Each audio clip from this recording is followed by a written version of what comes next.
Racing isn't easy, but experiencing it is. iRacing puts you in the driver's seat with the industry's leading sim racing game.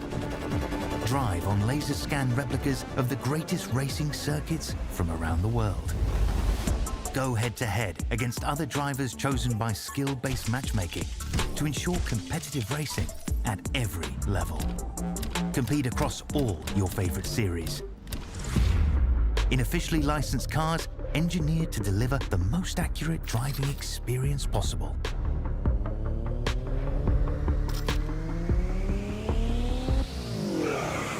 Join a race or host your own with players from across the globe.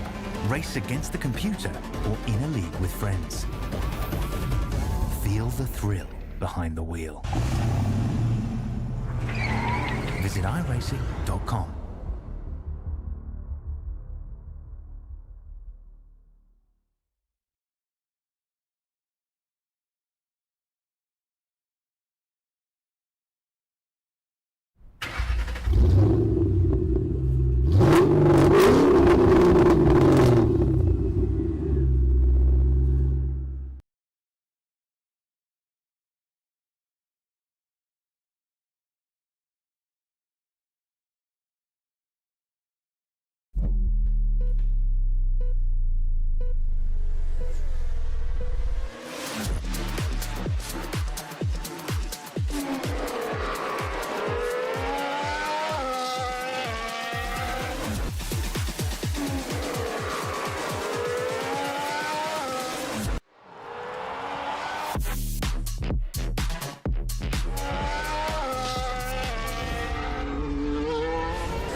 Screaming, tires bleeding, virtual cubes, the motor's breathing, engine thunder from down under, piston fire, turn asunder, put your name in lights.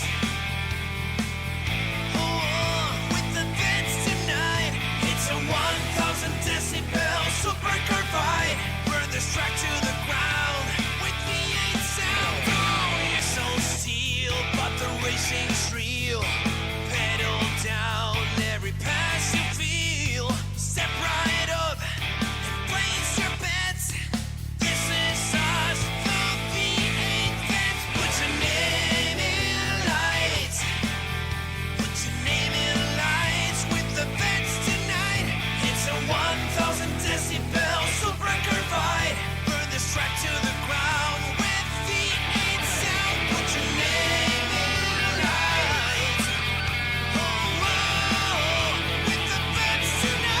It's a 1,000 decibel supercar fight. Burn this track to the ground with V8 sound. Burn this track to the ground. Come on now, put your name in lights.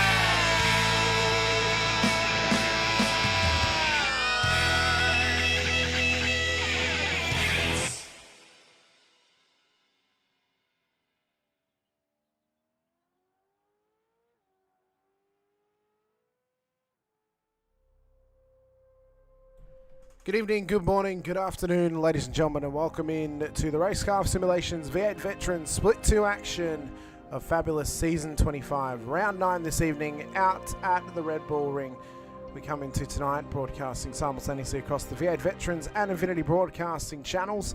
And we come into the penultimate round of the season, the final droppable round of the season. And the weather gods have had a designation on possibly who could walk out of tonight's race in the championship lead and who could walk out with no hand in the game. It's been a dice roll all season long, and whether you've been keeping cards up your sleeve or whether you've come up trumps across the process, it has been a massive challenge all throughout. Hamish Munro here with you, joined once again by Brett Fisher alongside. Brett, we come into tonight, big pressure on every driver out there, namely our championship contenders in, of course, Matt Scholes, Simon Haynes, Alex Kiddis, Tim Mulford, and others as well.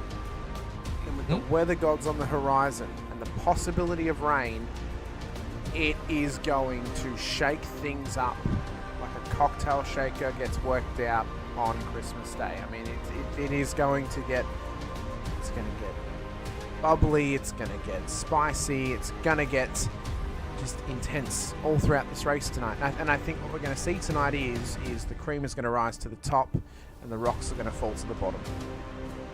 It is going to get crazy tonight. It's going to get pretty wild, and I'm looking forward to it. It should be a great one tonight at the Red Bull Ring here. Looking forward to seeing the cars on track and seeing how they all handle it. And we're getting down to the nut breaker of the season here.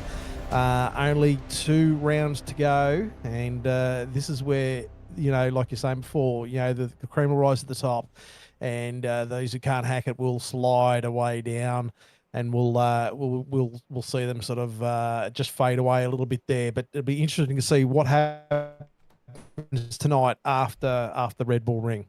Well, we'll see how it all goes across the piece. This is the current points coming into tonight's race. Matt Scholes leads on 1,062 points ahead of Simon Haynes in P2 on 1,017. Alex Kiddis, who's been on a poor run of form the last few weeks, has dropped points over the last few weeks as well. Sits P3 on 1,004 points. Tim Mulford is breathing down his neck on 987.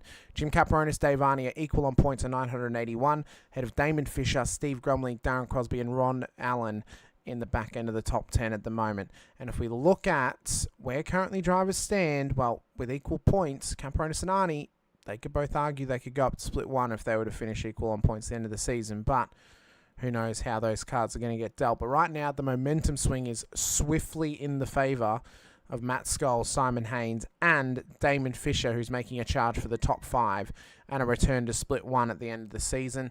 We've seen other drivers getting into it as well all throughout this season too. So we're excited for what's to come for the end of the season. But we've got to get through tonight's race at Red Bull Ring.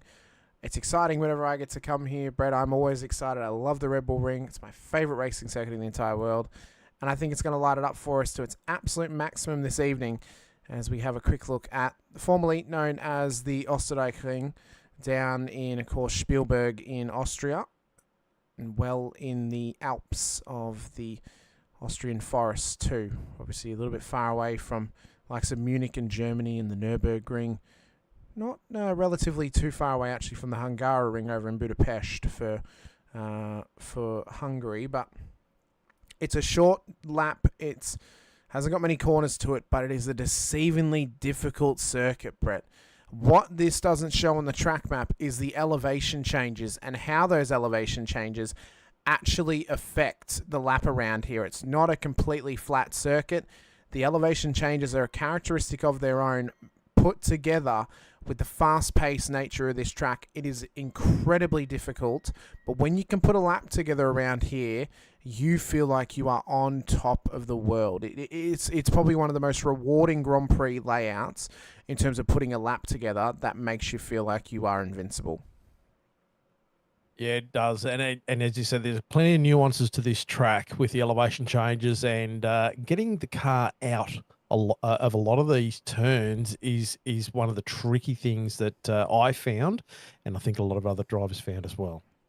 Well, it's all going to start on the main straight for then a quick, swift uphill run towards Niki Lauda curve at turn 1. This is often an area for early incidents in the race as drivers will get overlapped with each other on the exit of the corner. They might try and hop the curb on the inside, or they'll catch the sausage curb on the outside as well. So we'll be keeping an eye on that one for possible early safety car opportunities in this race. If you can maximise the run though through turn 1, you set yourself up for the second of the 3 long straights here out at the Red Bull Ring, and up through Munza turn for turn 2 and into the braking zone of turn 3. You want to get right over to the left-hand side. Put your car in the direct middle of the red-white ripple strips on the left-hand side of the track.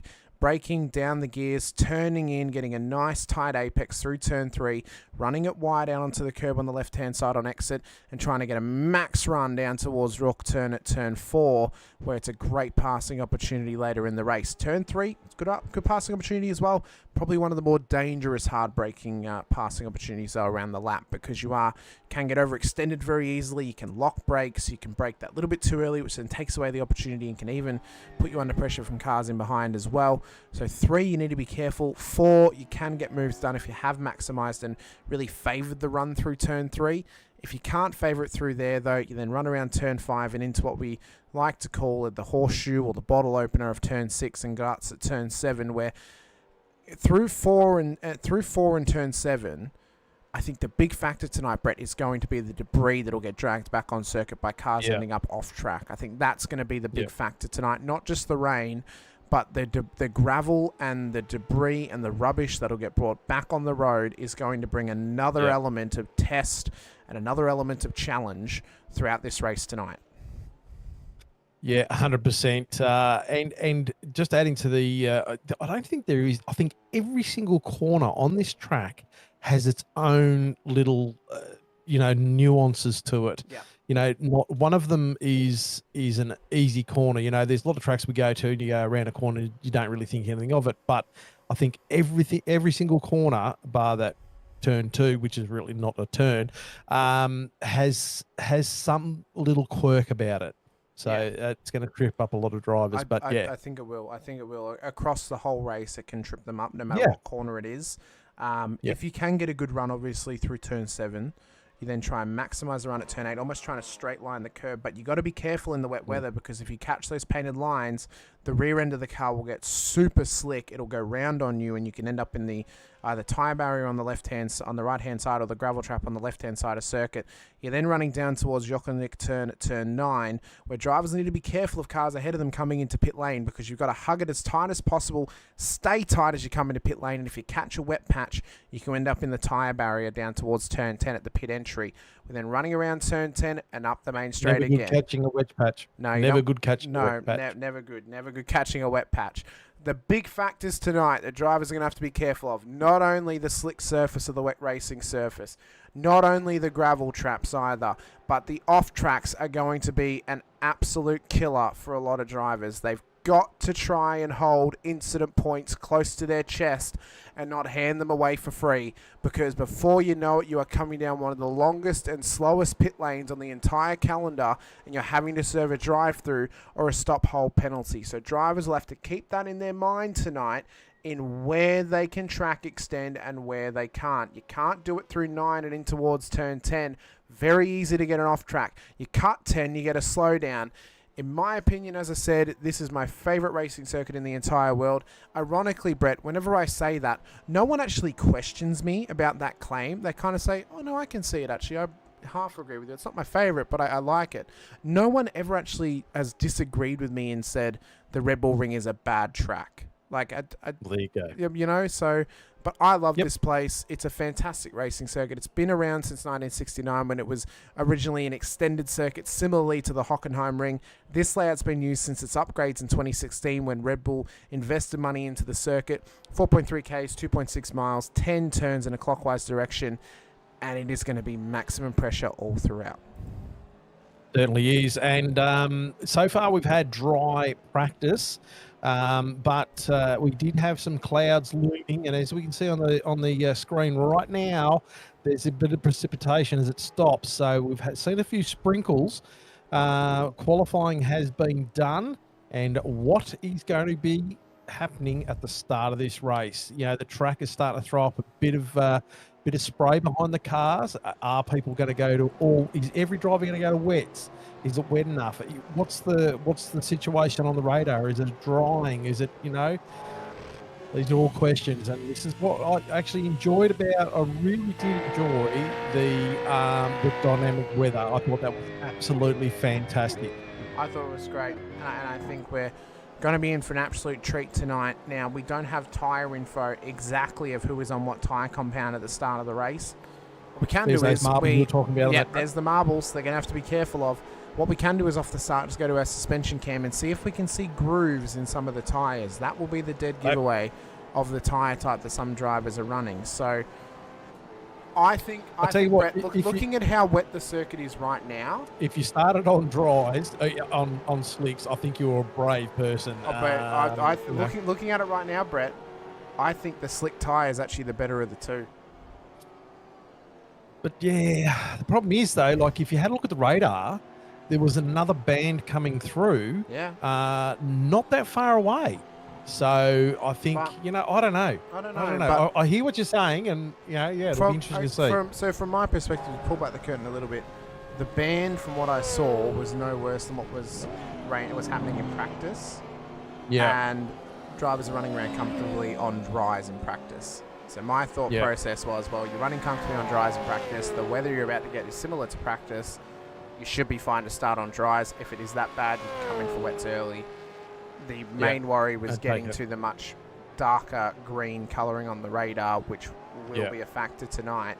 It is. We've had rain in practice. It stopped before qualifying. Drivers have qualified on both different tyre sets. It has favoured the dry tyre through qualifying, and what the factor we're going to be getting now into the race start is dry tyres early should be the favourite, but after 10 laps or so, that's when we're going to start to see the changeover period. So that's when strategy is going to become key. And I think that was one of the big things for me that was really, really interesting is that question mark, and look at Randall there, like putting a lot of lock on that thing to get that turn, but it did work. And I think that's what I found in that warm up was there was two turns where you had to really tiptoe through, but the car did still have grip. But I love that fact that it threw up that question mark, what do you want to do? How are you going to do it? Like all these things sort of just running through your mind, you're going to make the right decision to start on the grid with what. So pretty exciting stuff. I thought it was great. Well, we're in for an exciting race to come. Warm-up session's got a couple of moments left at the moment. What can Alex Kiddis do tonight, Brett? Or what does he need to do to swing the momentum now back in his favour again? Because he's had a couple of rough runs the last couple of outings, so this is going to really test him. He's going to see what this boy is made. Boy, I say that very loosely. We were all over 40 years old, but what Alex Kiddis is what is he made of? What's he going to do? What's he how is he this? Is he going to bring it back? Is he going to come back? And fight for this championship? He was currently, I think he was currently in third. Is he? Is that correct? Yeah. Well, I mean, he's got work to do. He's starting higher up the order tonight, but 3 poor rounds in a row have really hindered his championship run. And if he's going to swing the momentum back in his favour, it's got to happen tonight. So it's still on the line for him. It can still happen, but there's a bit of work to be done. We can see as well, it's very, very obviously cold track temps, 15 degrees track temperature, 66% precipitation at the moment in the air, but the track is not at 50% track state just yet. So we're not quite at needing wets right now, but we're definitely getting into changeover territory. It's right on that edge, wasn't it? And that's what I really enjoyed about having the different splits. We talked to the guys after the race, and some splits had wet races, some splits had dry. So that was Split how 3 how had the no dice rain rolled. at all. Split 3 got no rain at all. So how quickly it can change across each split. But starting grid for tonight's race will be as follows. Steve Grumley will start pole position alongside Bruce Tannick on the front row of the grid. Chris Blanchard, Dave Arney will start ahead of Jim Caparonis and the championship leader Matt Scholes for the third row of the grid. Alex Kiddis, Darren Crosby will then start ahead of Chad Viger and Rick Viger, and all Viger fifth row of the grid, starting ahead of Shane Randall and Simon Heddersheed on the sixth row. As we then look back to Paul Burns and Simon Haynes. Haynes a bit down the order tonight, but he's not too far away from the championship leader. Only 7 positions are separating both of them. Scott McKenzie, Ron Allen, then ahead of Matt Parker, Jeremy Bush, Pete Baxter, Damon Fisher, Stephen Clark, Andrew Hoffman, the top 22, Brett Horsell, Matt Stoyles, the top 24 cars, with Mark Houghton, Mick Clifton, Scott Weston, Derek Lovegrove, ahead of Brett O'Brien, Tony Chapman, Todd Duggan, and Brett Taylor for the top 32. Matt Monday and Michael Quain will start on the last row of the grid. Tim Mulford will start in pit lane. And I believe you're at the back of the grid as well, Brett. Did you get a qualifying time in, or were you starting from pit road? No. I had a pit lane start due to license points. Oh, I see. Okay. Well, but we move on. Makes it interesting for we'll you. keep going. Oh, we keep going. We keep pushing on and keep fighting forward as well. So we're just waiting for everyone to join the grid for us to get started here tonight as well. It's going to be high intensity off the race start, I'm sure. The selection of tyres is going to be interesting for some drivers out there too. I think that's obviously going to be a factor. We can see slick tyres on board Steve Grumley's car. If we look back, is there anyone out there on wets possibly? I can't really tell right now. Oh, it's Todd Duggett on wets. I think he might be on wets. I think there's a little groove there on the tyre, so very interesting selection from some drivers, whether they're taking wets or they're taking dries off the race start, but that will of course be a factoid coming into tonight's race, and that's going to be a factor as well. Wet warm up now, dry. Well, the rain has gone away for the moment. We are in a dry bubble. Sun's but out. Don't look at the track and just assume it is dry. There are little wet patches around the circuit for sure. It has been raining throughout practice and warm up and qualifying. There was a little mishap or a little missing of rain in there. It was proper spotty weather at the best of times that we could possibly ask for. It'd be interesting to see also where the drivers sat on the grid and then thought, oh, hang on, if I made the wrong choice, bounced out and then come back in, We'll see what the changeover was for some drivers as the lights are about to go up for them. And we're about to get the revs rising once again here in the V8 Veterans. Split 2, Season 25, Round 9. About to get underway at Red Bull. How does the race start go for them? As Steve Grumley gets us underway, it's an immediate reaction from Kinnison behind, and there's contact with Skulls off the race start already. And it's an absolute pile-up down there as multiple cars have gone round. My God, it is a car park on the main straight. Crosby looks like he got a bit of, I think that's Crosby there, but look at the melee here. Cars are sprawled all over the track.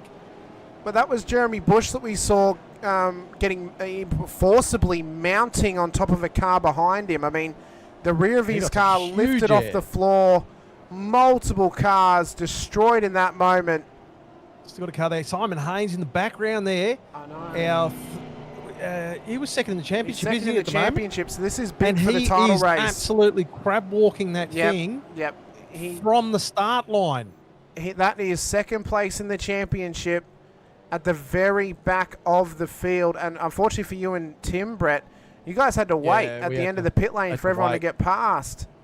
And now you got the safety car coming as well. So safety car's about to come out. That is one of the biggest incidents we've ever seen. That's huge. That was absolutely not just off a race start, but in general. And the sole blame I think we can put there is on Alex Kiddis for that one. That was the direct domino effect. He just come right across the track, just straight across, like Matt wasn't there. Like he's just turned hard right into the side of Matt Scholes, like he doesn't exist alongside him. I mean, what more could you do if in Matt's situation? What more could you do? Yeah, nothing. Nothing. Like all the other cars behind him, though, too, though. Once those cars started to get out of control, as you could see, it was just on for young and old. We see, who's that sitting there? So that's Mick Clifton waiting for his toe. Mick Clifton waiting for his toe. Yeah. So a couple of drivers are in as well. So Heddersheed's in, Bax is in. These won't count as compulsory pit stops. But there's some of these guys got massive damage. Not only big damage, but they may be taking a bit of a dice roll here on strategy, knowing that they'll need to come in at some point for wets, and if they can maybe just cut down on some fuel right now, it could get them a gain later on in the race. Yeah, for sure. You can see just coming down, I think there's Crosby, it might be, coming down the front straight there. You can see the water splashing up off the edge of that track too, so there is a lot of water on that track. So multiple cars in. A lot of fast repairs are going to have to be used immediately now, including our driver of the day last week, Shane Randall. Clark's in. I think that's a lot of damage on Randall. One of the Vigors are in as well. All these cars. That is a massive amount of damage for a lot of people. Brett Taylor's in as well. Of course, Tim Mulford has come back into pit lane, and I think this is strategic from Tim. He's coming in to take fuel here because he knows at the back of the field he can afford a dice roll. Yeah, why not? Yeah. Why not take it? Why not? Free kick. But Simon Haynes stuck on the side of the road there now. So he obviously didn't get that car back to pits. So we've had a question from Leo Henning. Did that driver get loose and swerve, or he went for the gap? He went for the gap. The way that car reacted off the race start, he has started the race, turned hard right, and gone for the gap straight away, and he's gone too far over. It's a Just not- massive incident. I mean, huge. Just not enough awareness off the start of that No, line. You know, you're considering a wet track. I don't know who was on dries, who was on wets, but wet track, the traction, as soon as that car breaks loose, is going to be uncontrollable. And to really take out nearly 3/4 of the field, thank God we've got fast repairs. Otherwise, that would have been the end of the night for a lot of people. Half the field. I mean, from P18 down, there have been pit stops. Yeah. So that would have been, 16 cars out of the race. Yeah. Just off one move and one moment alone. And I guarantee you there will be a traverse through pit lane in the future of car 107 off that moment, for sure. Yeah, I think so, yeah. I mean, we don't like often to call what our race controllers are thinking or going to do, but in that case, I think it's pretty clear that, that has caused a massive incident off the start. So I think undoubtedly we will see Alex Kittis traverse the pit lane at some stage for that, I think. Well, luckily for some drivers, Brett, yourself included, which you also came in strategically under that safety car as well. You're up 19, apparently you did. No, I didn't. Oh, was that you exiting pit lane? That would have been me exiting pit lane, no, I didn't go back in, Well, no, I thought You're up 19. Yeah. Duggan's up 16, Houghton up 11, Weston up 14, Fisher up 9, Matt Parker up 8. Now, he's got no bonnet too. No, Ron Allen's just come in. Got no bonnet. He waited a lap there. I think that would have been better if this still isn't going to count as a CPS, so Ron should have probably just come in on lap 1. I was saying that was Crosby, but it was Ron Allen. Yeah, sorry about that. Yeah, Tony Chapman in the chat with us. I pitted because I didn't last week and I still stuffed it up. Oh, it's unfortunate, Tony. Well, you've come in now. Hopefully in this race you remember to do 2 more, because it doesn't count when it's on before a green lap has been completed. That's one thing. Just got to watch out. We've got to know the rules and know what will count or won't count as far as compulsory pit stop. The pace car, the safety car was called pretty much immediately after that start. So that's a no-go for compulsory any compulsory pit, because it's the start of the second lap. But if you're down the order though, Brett, and we saw this play out at Thruxton as well. It's a free kick. It's a free kick. Take the free fuel. You've not got much. Tim Mulford, that could be a strategic masterclass, because he's at the very back of the field. He has got nothing to lose by taking 36 seconds worth of fuel in that stop. He's cut down now to only needing probably 30 or 40 litres of fuel to get home across 2 stops. And there'll be tyre stops too. So my volume's getting low. I'm sorry, I might have been talking away from my microphone. Sorry. Thank you for letting me Thank you for letting me know. Fading apparently. But yeah, to split that across 2 stops now, if they're green flag stops, that is a massive advantage to have over the field ahead of you. A massive advantage. So those who didn't come in, well, they obviously didn't want to give up track position, namely the drivers at the front of the field, Tanek, Grumley, Arnie, etc.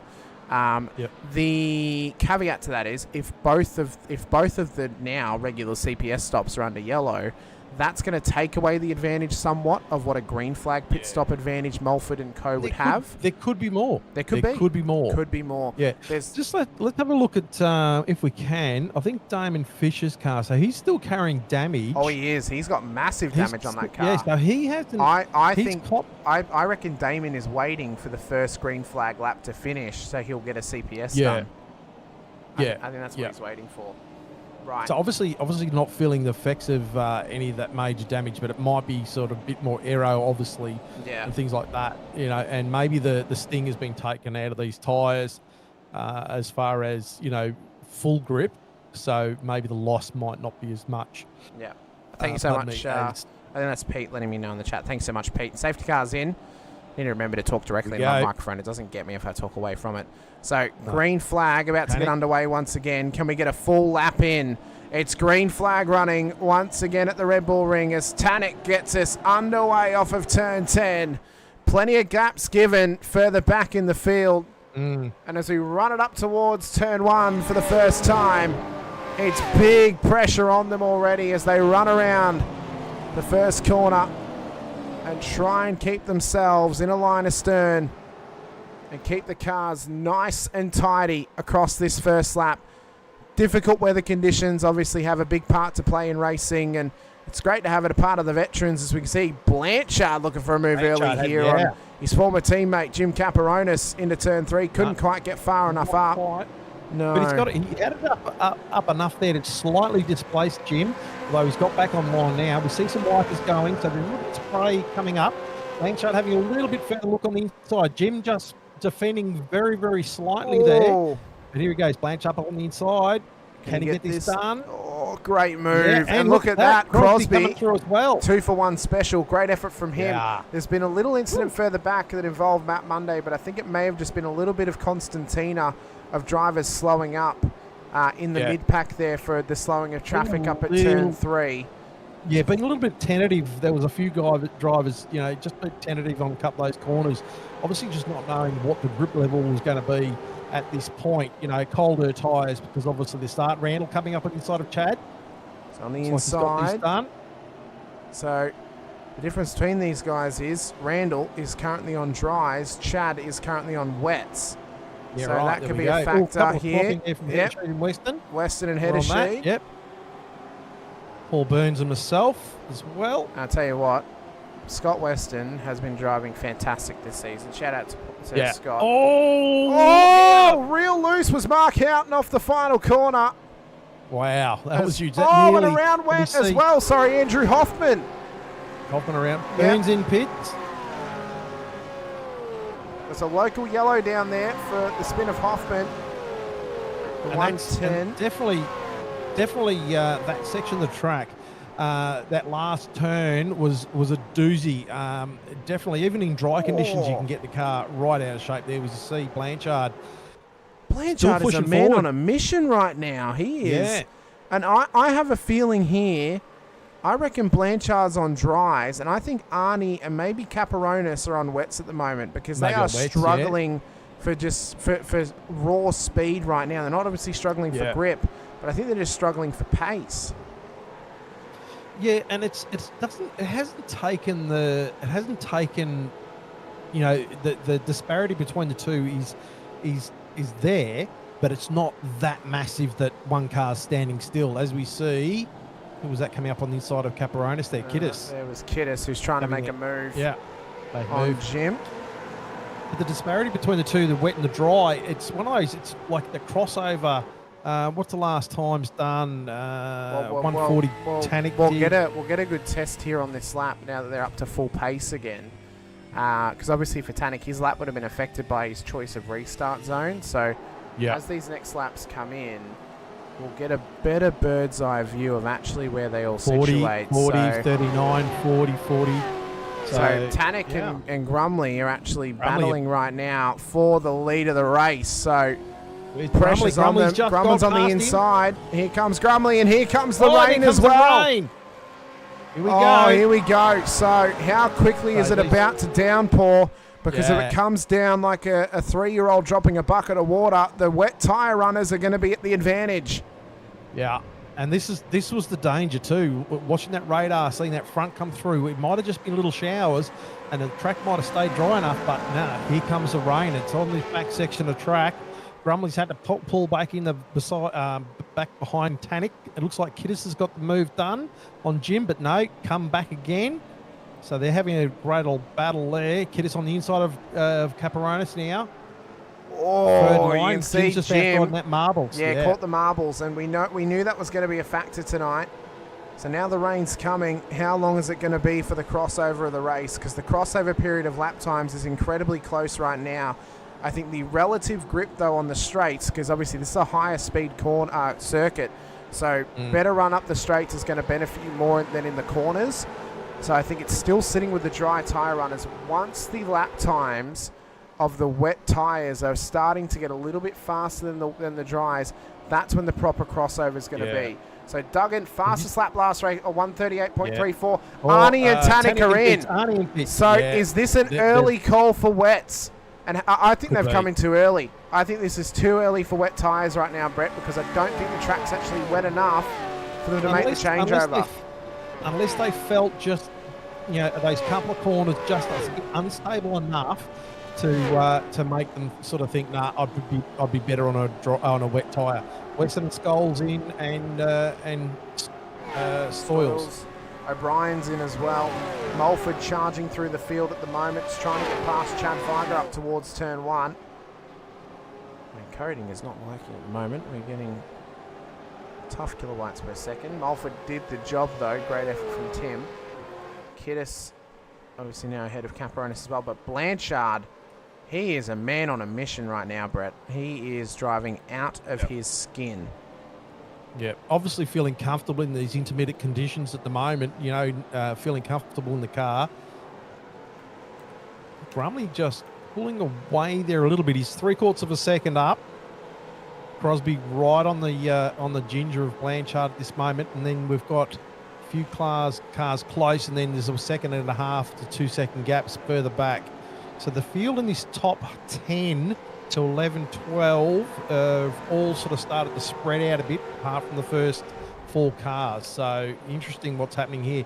Rain doesn't seem to be coming down anymore. There's still a bit of spray coming from the track and the cars. Yeah, I think the spotty rain. Oh, we say that there's a little bit of rain happening down at turn 7, but it's all over the shop right now. Matt Monday, Brett Taylor, Shane Randall all in a tight battle at the moment for P15. Of course, Randall's trying to come back from that lap 1 incident on the start line. He was actually drilled by all of the field behind him. He slowed up for the incident directly ahead of him, and everyone else had nowhere to go. So Taylor's in, Mulford's in as well. So we'll see what just sort look of... at some of those times. Simon Hedershy did a 1:37.6, so got back under that 1:40. He's on dries at the moment. I genuinely think the dry tyre is still the more beneficial tyre right now. But of course, those wet tyre runners, well, they've got the free kick of not having to pit just yet. But I do think they've been burning through those wet tyres quite quickly. So that's why we're seeing guys like Mulford in, who's wanting to get new wets on the car, get some fuel into it as well, and try and push on for the next portion of the race. That's going to be a crucial part as he comes out right ahead of Brett Taylor. Yeah, right. Yeah, so that would have been close. That was very, very close. Matt Stoyles has just come through on them as well. What I love about this track tonight is how unpredictable. You see the rain coming down again as you head up to the back, and it was raining in some sections of the track and not others. So, you had that.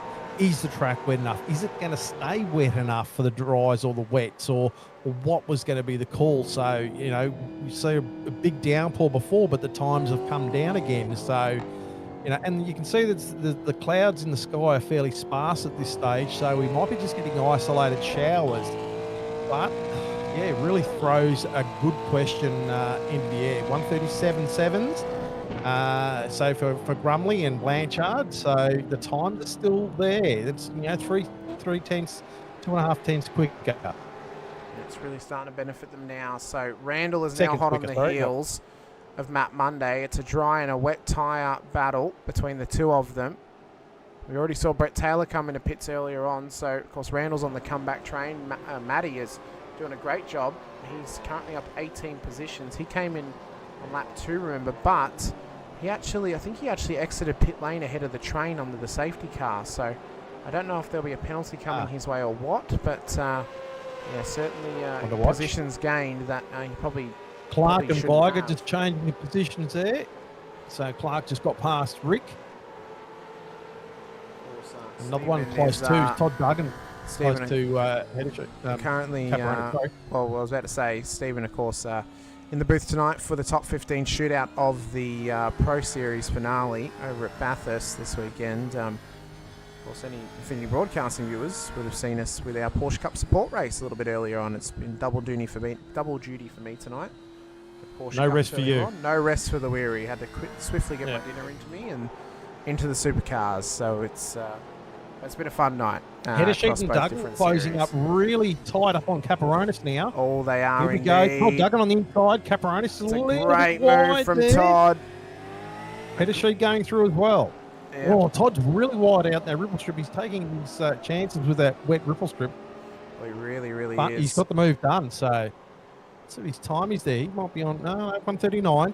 So these times are starting to sort of drop away again. So we're still getting those little showers across certain sections of the track. If we compare Grumley to Tannic, of course, those guys were the race leaders. Grumley's done a 37.47 fast lap of the race. Tannic is barely able to get past a 140 at the moment.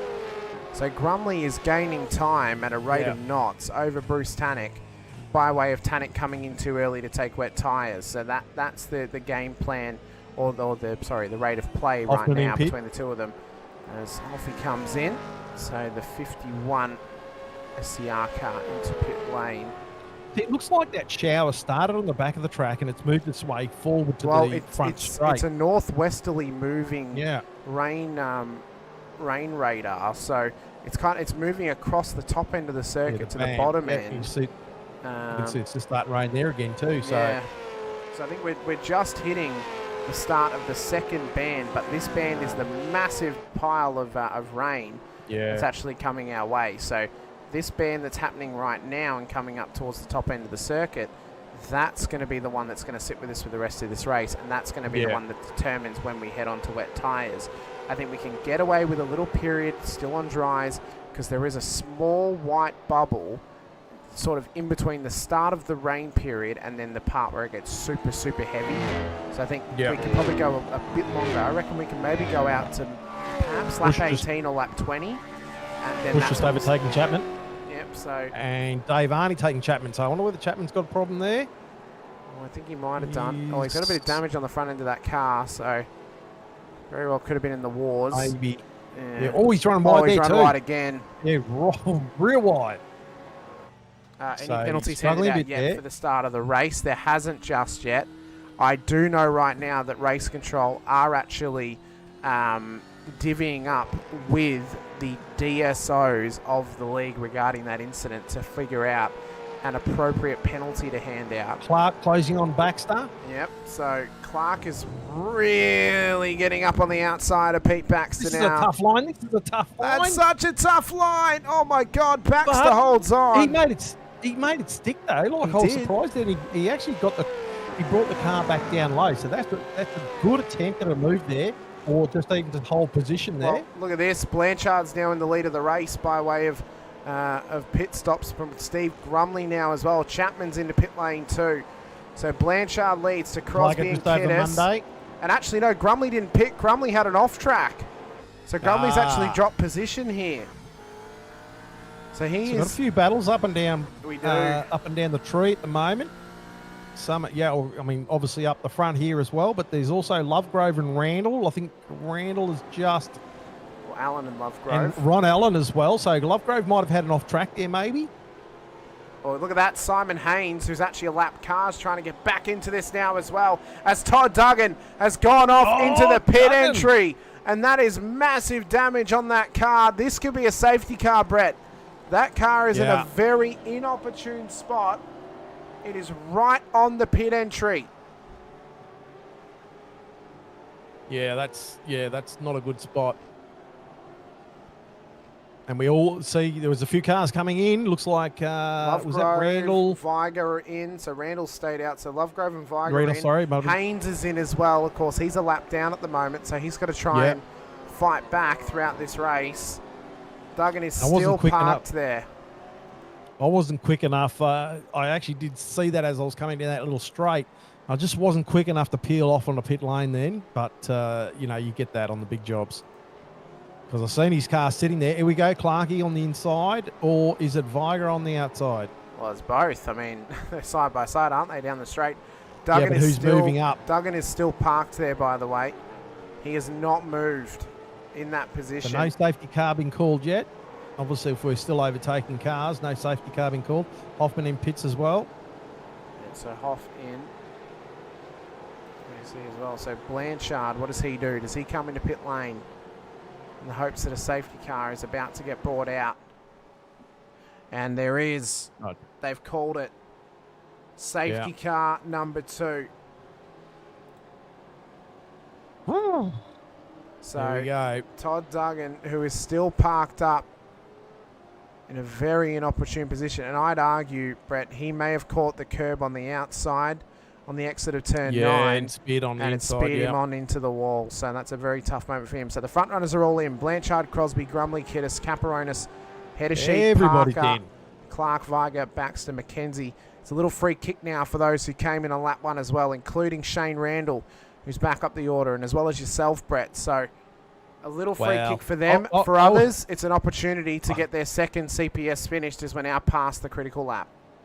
I was in on lap 1, but only because I hadn't started my race yet. So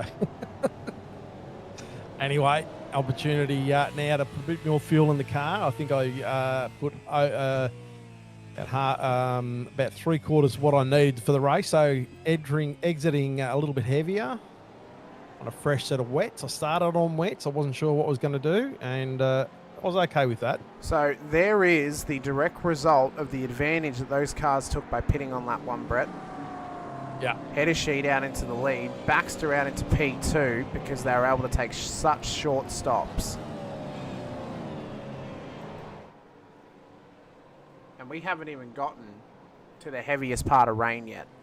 No. We have not even gotten to torrential, and it is on the way. Now, I wonder, has anyone stayed on dries to this point? Because from my point of view right now, Brett, looking at the track, Yeah. we're about what we've had the last sort of 13 laps. So we're not actually looking like we need wets right now.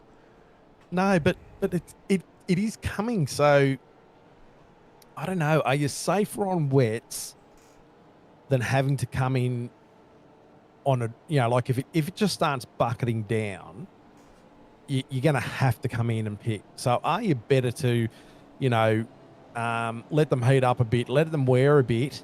Because I know I started on wets when I'm lap 13, and I think I still had 92% tread left on those wets that I started with. Well, So wear wasn't a problem. no. But I hear what you're saying. It was slightly faster, obviously, but who knows? So the drivers now to keep an eye on, of course, Tim Mulford, who's completed his 2 CPSs. PB saying he stayed on dries. Yep. Bruce Tannick as well. Matt Scholes. Those are some drivers to keep an eye on further back in the field at the moment. Some drivers further up who we can obviously keep an eye on too. Well, Brett Taylor, he's up 18 at the moment. He is sitting pretty in a very good spot. He's opted to stay out under this safety car instead of coming in to complete his second CPS. Yeah. Matt Stoyles has stayed out as well. So that's an interesting strategy from those guys. And Dave Arney, who stayed out too. Now, the headlights are starting to come on, which is the indication, Brett, that the heavy rain is nearly upon us. The headlights will automatically turn on when the heavy rain is about to be here. So this could get tasty. It could get spicy. Oh, it's going to get spicy. Oh, Don't it you worry will. about that, folks. It will. It could very well become one of the most interesting portions It's of going to be like a racing fat we've kid in a got. lolly shop shortly. Oh, Are you yeah. allowed to say that, Phil? You can say that, sure. Is that politically incorrect? I'm a larger man. I was a large child. I'll accept it, Brett. I'll even say it. It's like me being in the corner store with $20 when I was 12. Oh, there you go. $20 doesn't get you anything in a corner store anymore. It used to get you Oh, so not much. anymore. Oh, God. I remember when we used to ask for 20 cents of mixed lollies or 10 cents worth of mixed lollies or whatever it was. Holy shit, you got a big bag of the things. $20, you could go to the corner store. You could get a couple of drinks that they've somehow imported from the US. You could get some candy as well, whether that's by way of some sour strips or some Zappos or something. Maybe even a bag of chips. So you can get yourself a good little afternoon snack fest for $20. Now, Here we you're go. probably The spending about rain's 50. coming down. Here it is. So the rain is here. How heavy is it going to be over the next period? Those who have stayed out on dries but still need one more stop, well, they're not out of the woods, or they're not necessarily in danger zone right now, Brett, because they are still in the position that they can pit, they can get their wet tyres on, and they're not taking an extra pit stop. So the likes of Heddersheet and Baxter are in for what is still a beneficial strategy at this point of the race. Let's see, Damon just behind me as well. I wonder whether he's going to try and find some retribution from Detroit, wasn't it? Or Well, that's it. It was Detroit. Now, the main drivers who are realistically have put themselves on the back foot now in notable positions. Steve Grumley, Alex Kiddis, Chris Blanchard, Darren Crosby, Matt Parker, Jim Caparonis. They've only completed one CPS in this race. They still need one more stop. So for guys like Hedesheet and Baxter, they have gained genuine track position over those cars, and the cars behind them have gained genuine track position as well, like Randall and Co, because they're able to take such short fuel. Well, to get home, you needed 114 litres, and the get home lap was like lap 11. So yeah, so we're all sweet. You know, I mean, it's going to be a long race, you know, on those tyres, but if it's wet, but hopefully your degradation. Those guys still need another stop. So yeah, I'm saying the other guys who have done their second compulsory, they're really set, aren't they? Oh no, because some did on the first lap, didn't they? Yeah. Yeah. So this is about and to the get scary interesting. part about it is if the track's getting wetter, the tyres are getting a little bit colder. And you know what happens when we have safety cars? Well, they can breathe them, can't they? Yeah, and the track conditions are a little bit unknown, so it could be a little bit hairy. Could very well be just that little bit hairy for us. So should be going green around after this next lap, and we should be ready to rock and roll once again. But it's an absolute lottery right now. Absolute lottery. So this is struggle street for some drivers. Caparonis is in, but this is the second time he's come in under this safety car. So he's going to need one more stop in this race still to confirm 2 CPSs, because he's done 2 now in this safety car. Has he just gone to try and put a different tyre on? It'd be interesting to know. I think so. It's starting to rain now on that front straight. I think he's gone in to take wets, but unfortunately, as per the rules, it's not going to count. This is his second stop under the same safety car, so he's going to have to pit again. Another 3 guys coming in down the back of there, we see. So that was Hoffman, Monday, and O'Brien. It's another, I was going to say, it's another Southern Cross Racing car. Who else was in? Monday. Matty Monday, O'Brien. Andrew Hoffman, Brent So O'Brien. Of course, Caparonis has to wait for the train to come past. Some interesting paint on Jeremy Bush's car, actually, I just noticed. It's like an all-white livery on his car, something different. Oh. Yeah, I don't think that paint's loaded correctly, because he was running his locked on. Yeah, he had his regular paint. I don't know why. Yeah, regular this paint hasn't on, loaded. so unless it's washed off in the rain. It actually is a whiteout livery. Oh, it is. It is a whiteout livery. Oh. I think it is. Or he's been working on his paint and he's left his spec map on there. Maybe, yeah. Maybe. Very interesting.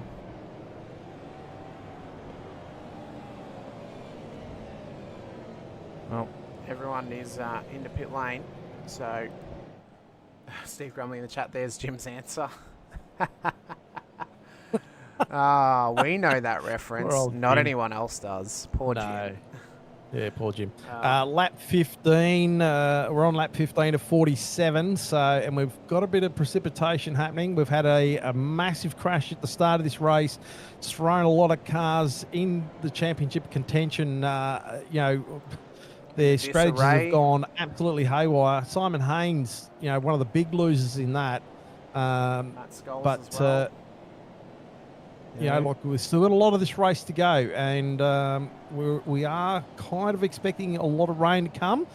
We've sort of seen a bit of a balancing act between some of these guys at the moment on dries and wets and things like that. But, what's going to happen here? Geez, there's a big gap there.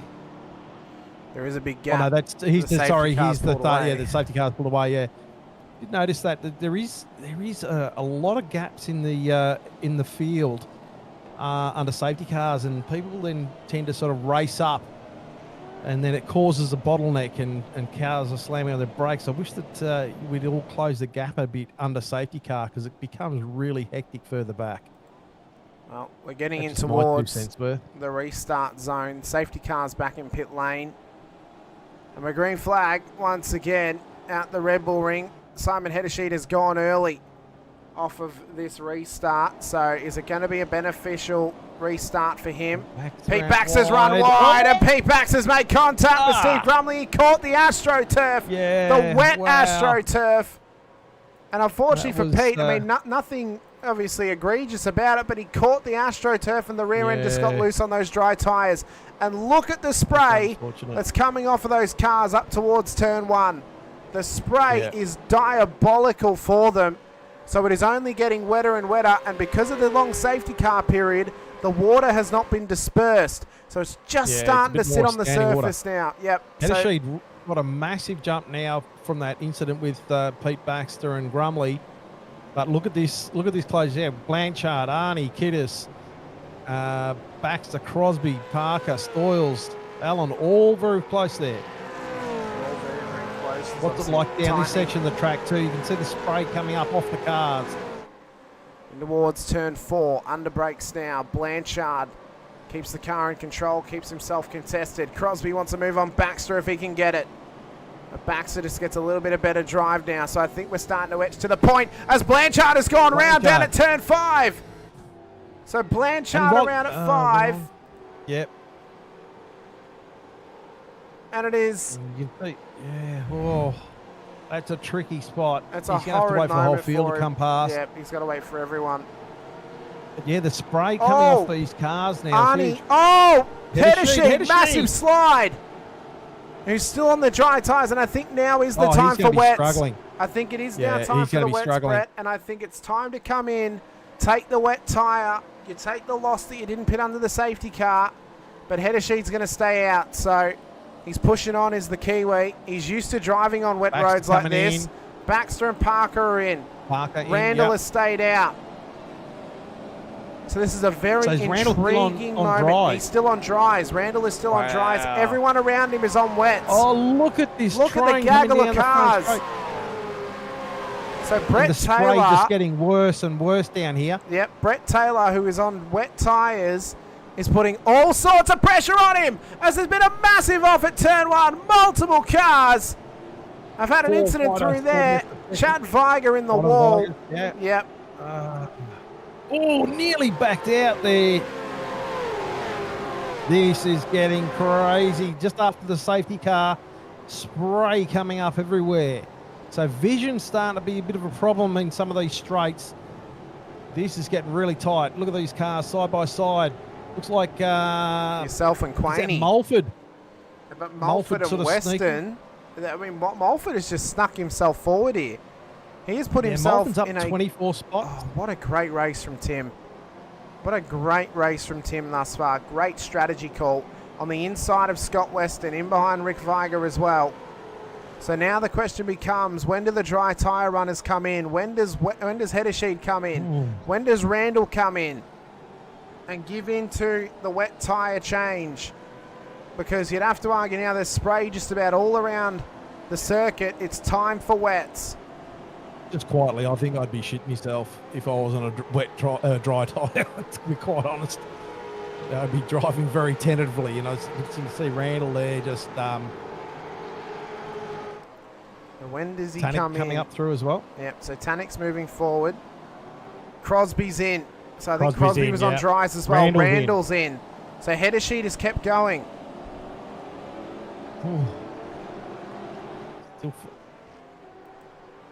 And now Brett Taylor has got one hell of a chase down here on Ron Allen. 26 positions up is Taylor. Mulford is in behind him, up 28.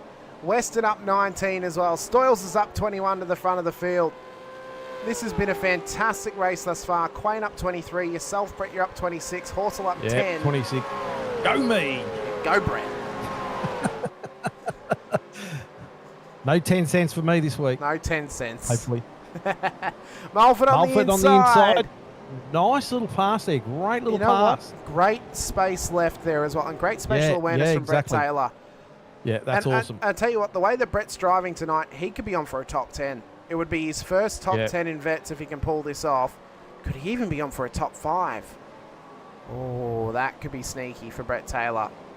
And what a breakthrough performance it'd be for him as well. He's a crowd favourite in other leagues like SRW. He's yet to have his breakout moment here in the Vets. As Stephen Clark has gone off the road at turn 4.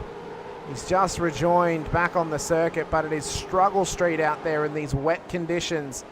It's changeable, it's greasy, it is incredibly tough for these drivers. Mulford right now closing to stay on into it. Allen and just making that move stick too.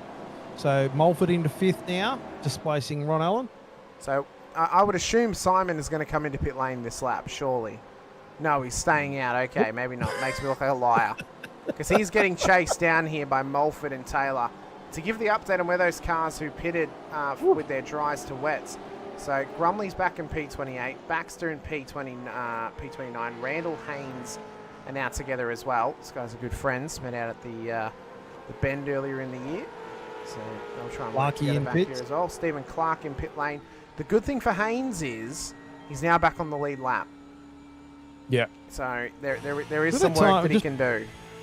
So just checking the timeout for Dave Arney, he's still a 42.1, and then Kiddis is a 42.2, Stoyles a 42.3, and then Simon Heddersheed must have had a bit of a 48.8, but 43.3, and Brett Taylor 44.9. So the times are starting to slide.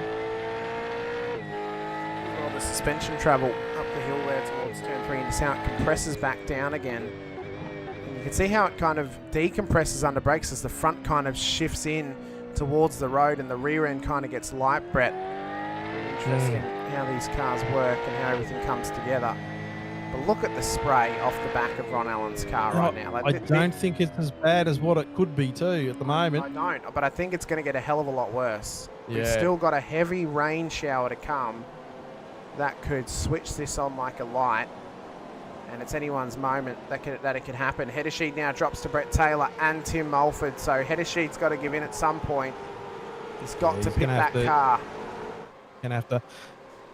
Dave Arney must be really relishing in the Pelican feed at the moment, getting great traction on the track, staying out in front of about 2.6 seconds ahead of everybody at the moment. Kiddis trying to chase him down. So Kiddis has got a big break on Matty Stoyles, but big question mark over Kiddis at this stage after that start. We don't know what's going to happen there. Rick Viger on the back of Weston at the moment. He's closing that gap to 1.124. And Burns overtakes Rick and back again. So they must be side by side at the moment. They are battling away hard up towards turn 3. Look at this, Brett. You're right in behind them at the moment. I'm tucked right in there. It is, and the rain is here. The heavy downpour is here. Yeah, it's just starting to come. I swear to God, I mean, this wasn't too bad. But at some stages throughout this race, I could not see out of the windscreen. It was a complete whiteout. It didn't matter whether you were sort of left or right of the track or the car in front of you, you just still couldn't see. I was absolutely perplexed there a couple of times with how much spray was coming off these cars. There we see. Who's that? Heddersheed. There's Heddersheed. He's going slow. So Heddersheed's going slow through there. He's so gonna have he to has come to. in. He has to come in. Like he's worked those dries. He's worked them to their maximum. Well, he must be getting a big grip on the steel belts. Do they have steel belts in them? I don't know whether they do. I mean, I'm not sure, but he's got to get him into pit lane. He hasn't got the grip. Quaney on the outside. And look at how he's getting swamped here. He's got Quain, he's got Tannick, he's holding up Horsell. You can see the spray coming off the track though, like it's so much more than what it was earlier. I just think Come on, please, Simon, come in. Okay. Yeah, here he comes. Good. Yeah. All right. But that is Just a lot of knocking out time lost for Simon Heddersheed. Yeah. And off the track there is Ron Allen. That's Ron Allen yeah. down there. He's got it going. He's got it going again. Thank goodness for that. Tricky section of the track. The water just seems to pool down in that section of the track too. So, lap 21 of 47. I'm hearing word as well, Brett, that Alex Kiddis has been handed a 1-lap stop hold for the incident on lap 1 off the start line. Yeah, wow. So he has There got you to now go. come into pit lane, sit in his pit box until Dave Arney drives back past him again and he goes a lap down on the race leader. Yeah, right. Wow. That's gonna hurt him. It will indeed. Horsell on Lovegrove. Weston just moving on Mackenzie. And Scholes and Damon having a battle there too. They're going back and forward. Actually, Lovegrove dropping as well. Oh, that's Ron Allen off the track again back there. Yeah. Oh, fighting There's with that more car. gravel that's been brought back on. So Maybe it'll give us a bit more cars grip are with a bit of gravel struggling. and rain. Maybe it will. So Kiddis has kept going again. So we'll wait to see when he comes in to serve that stop hole penalty. Damon's done quite well to get his car back up into +7 from where he started, considering he had that massive damage at the start. He's still got a little bit of damage on that front end, but he's got the bonnet back on. Bruce Tannick wide there, and we see who's that coming in? We've got Lovegrove coming in. Hoffman and O'Brien off track there for a second. Yep, I'm just trying to figure out. Oh, look at this, Damon and Tannick going head to head. These two guys have had a bit of biff over the series as well, I think. There's no love lost between them two. So apparently we're getting some stuttering. Hopefully that's sorted. I just turned the encoding up a little bit, so that's sorted out some issues. If not, we might have to change some settings or something. Yeah, look at that spray has gone now. off the road. The spray is massive. Yeah, the Parker's gone off spray at is turn massive 10. now. That rain's starting to come down a bit more constantly. Sitting on with Tannick at the moment. Quaney's on the outside of him. He's got a decent run, but Tannick's got the outside. No, Oh well, my sorry, it was the God. other way around. Quane on the look- inside. Look at that spray. I mean, Yeah. it is We'll go- ridiculous. After it's rained a little bit longer, we'll go inside our car and see how bad it is in the replay. I wonder if it's as bad as it was during the race. So Kiddis is now in to serve that one lap stop hole penalty for causing what was the biggest crash we have seen, not just all season, but in the whole of our massive. Gen 3 era. Yeah, So that was massive. Yeah. Huge. So he'll have to sit there now for a lap. Oh, and he hasn't cleared his tyres or anything, so he's also going to have to do a pit stop while he sits there too. So he'll get a pit stop out of it, but that means he now has to wait for Dave Arney to drive past him and put him a lap down. So Dave Arney's 6 seconds out on Stoyles at the moment, so he's got a fairly chunky gap there. Chapman in pits now as well. And Dave's doing a great job at the moment up in Look P1. at that. I know. And the sun is out as well too, and I wonder whether that's giving it a little bit of a higher shimmer. Oh, it is. It's catching all the water as the sun's out This- here. But you this can is look at that. still It's not too bad, like but a yeah, white that's- cloud. Yeah, like a couple of times they're coming down a couple of these straights. Oh, we see Tannick running a little bit wide, Wayne on the inside. Damon's got a little bit of run on here. Coming out of there fairly well, actually, considering he went around the outside of Quiney there. Oh, there's been an incident further But back yeah. as well. But have a look I at that think spray Andrew there. Hoffman- The car's just disappearing. Andrew Hoffman Oh, is off the Hoffy. road. Bugger. And I think Brett O'Brien has been knocked off road as well, possibly. No, he hasn't. That's Yep. fine. So, Heddersheed and is now coming up towards Hoffman. Oh, Todd Duggan, big lock up. Todd Duggan, big lock up, and has collided with Brett O'Brien. That was huge.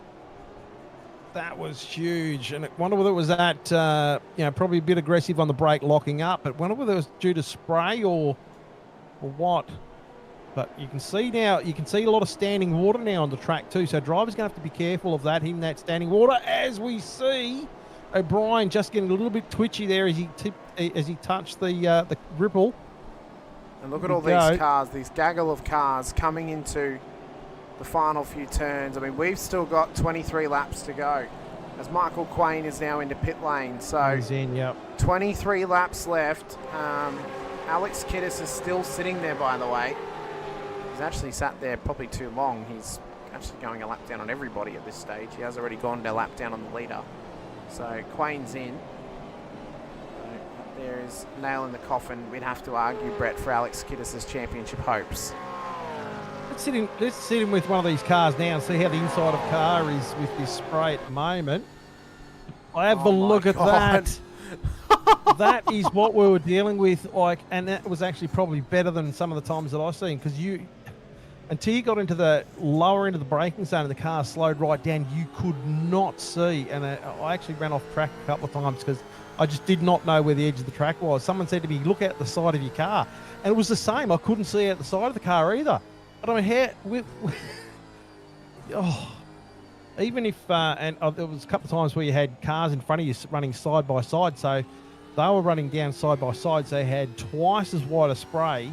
And look at this. I mean, it's wow. Oh my God, it's ridiculous. Oh, and this is what happens. You know, like you can see Skulls just running off track here a little bit because probably just missed his brake mark. Oh, Damon out sideways in front of him as well. Skulls on the twitch. So now we're trying to find where all the standing water is as the rain has been coming down for a couple of laps now. So that track is getting saturated. Look at the cars just disappearing up there, 3 and 4 cars wide. They're like ghosts. I mean, it's you know, it's a brighter rain light would be handy in these conditions. Oh, it certainly would, because you could not see. Yeah, no. You could not see the car in front of you at all. Yeah, a brighter light, or I mean, and I know it's probably realistic as far as the weather's concerned and stuff like that, but it just made for some pretty intense racing. You know, maybe just turn the mist down just a touch. You know, because that is crazy. I mean, you can see it. They're picking up everything in terms of water. Yeah. I wonder I wonder if we can actually see in our little suspension cam, if we can actually see the spray, like around the tyre. I wonder if we can see it in here. Yeah, a little bit. Look. We kind of can, yeah. A little bit. We can see it just starting to pick up. And then when you look off the back of the car. Yeah. Look at that. Look at that glow. Yeah. Because the sun was out, it was hitting the rain and actually making it more luminous. So yeah. I mean, if you had no one in front of you, you could drive as hard as you liked, or as you dared. But as soon as you actually had cars around you in front of you, that was it. So, I mean, look, all the drivers doing a fantastic job to stay on track as we are. We've seen a couple slip off track, but yeah. We can watch this over the next sort of lap or so. It's really becoming an issue now. Look at that. Cars just behind, they just absolutely disappear. And that was kind of what it was like in front of you too, you know. And you tried not to follow directly behind a car, obviously, because they just disappeared. Jim just getting a little bit out of shape there. Oh, and look at that's me going around there. The half spin, and that's unfortunate there because I was actually in a really good spot. I was into the top 10 at that point. Lucky I didn't park it right into the Shane Randall there, is off the road as well, down at turn 6. He was racing around Simon Hennessy before. I don't know if those two made contact, if that was self-inflicted, but Pete Bax is off as well at the final corner. So everyone is getting caught out here. It is struggle street for almost everyone in the field. And right now we've got to look to drivers like Scholes and Haynes, who are somehow only 5 positions down where they started this race. Yeah, somehow. That's pretty good, isn't it? You look at, like Matty Stoyles up 22, Tim Mulford up 32, Brett Taylor up 28, Scott McKenzie up 4, Scott McKenzie up 10. Rick Viger up 4, Paul Burns up 6. You know, so there are some big gainers all the way out through this field, but there is also some losers, unfortunately. And the conditions now really starting to settle in. The rain, just a twitch on there in Skulls, but the rain now starting to settle in, and that track really becoming saturated now. Oh, it is indeed. Unfortunately, Terry, I don't have the power to mute people on the Vets channel, so I can't. But what I'll say is just, you know, if you guys haven't got anything nice to say in chat, you don't need to say it at all. We already timed someone out last Geez, week Tannic for making taking- comments like that as Caparonis had a Caparonis. massive tank slapper. But did you see Tannic how far he was out on the ripple strips there? I wouldn't have been that game to get out on the ripple strips like that. But Jim Caparonis might have seen him getting out there and tried to get underneath him a little bit, thinking that he might have had a bit of trouble getting off that ripple strip. But they both managed to gather it up. Yeah. We already timed someone out last week for making not nice comments about someone. Just if you haven't got anything nice to say, that's from both parties. Just call your jets. It's fine.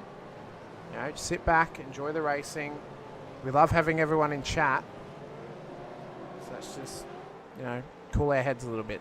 You know, it's already cold enough on track, Brett, with this rain and this spray. I mean, yeah. you know, Look how close Jimmy's behind Tannic there. So obviously just poking that nose a little bit out from underneath Tannic, just to try and sort of get upside the car there. As he comes out here nice and cleanly, there's a little bit of standing water on that right-hand side there, as you can see. Massive standing water, but he gets down here. Can he hold Tannic out a little bit sideways? He is drifting Still this slipping. thing through turn 6. Oh Where's my Tannic? God. Where's Tannic? He's right there. He he gives him goes. a Hip door. and shoulder. Wow. Hip and shoulder there. So look both at- cars just fighting for grip. Look at the shine off the road, Brett. Look at all that standing water on the track. It is not dispersing at all. Because of the drainage around here, it doesn't go anywhere. Great run. Like, have a look at these guys battling really, really well. I know there was a bit of... Oh, look how wide Tannic's going there. That's pretty brave. You know what I say, though, Brett? Bring back the biff. Get the bring back doors the biff. out, A little bit door of- each other, have a bit of fun. We don't want it to be, obviously, where you're dooring someone into a wall or you're turning So someone. Weston's now buying into this as well. He's got a little ticket Weston's for right it. on the back of Tannic. Yep, he's got a little ticket for it to Scott Weston. Now, I want to point out as well, some of the drivers that are higher up the Brett order Fisher in pit tonight lanes. who are doing very well. So, in the third person. Sorry. Brett Fisher, Brett O'Brien, O'Brien in in pit pits as well. So, Dave Varney He's still late. needs another stop in this race. Matt Stoyles Yeah. does as well. So does Brett Taylor. Tim Mulford is good to the end. So Tim Mulford right now is our he's in effective the race box. leader.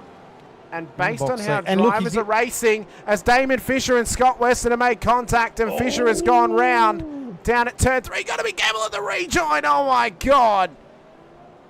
Weston's gone around. Yeah, Weston went around. He nearly rejoined right in front of the traffic, but that's fine. Wow. Look at and have a look at how wet that track is now. I mean, I know we keep on rabbiting on about it, but that track is wet, you know, and some of these guys are racing side by side, so close together. We flashed on to Tim Mulford before, and he said he's got the advantage now of actually having all of his pit stops done. He's clear. He's got clear track ahead of him, and all he has to do is just keep on passing the laps down. Rick Viger! Rick Viger somehow caught the pirouette. Wow. My God. Apparently, Brett, He's you've had a crash. He's better be puckering right about now. I know. Apparently, you had a crash, Brett. Did you have a crash?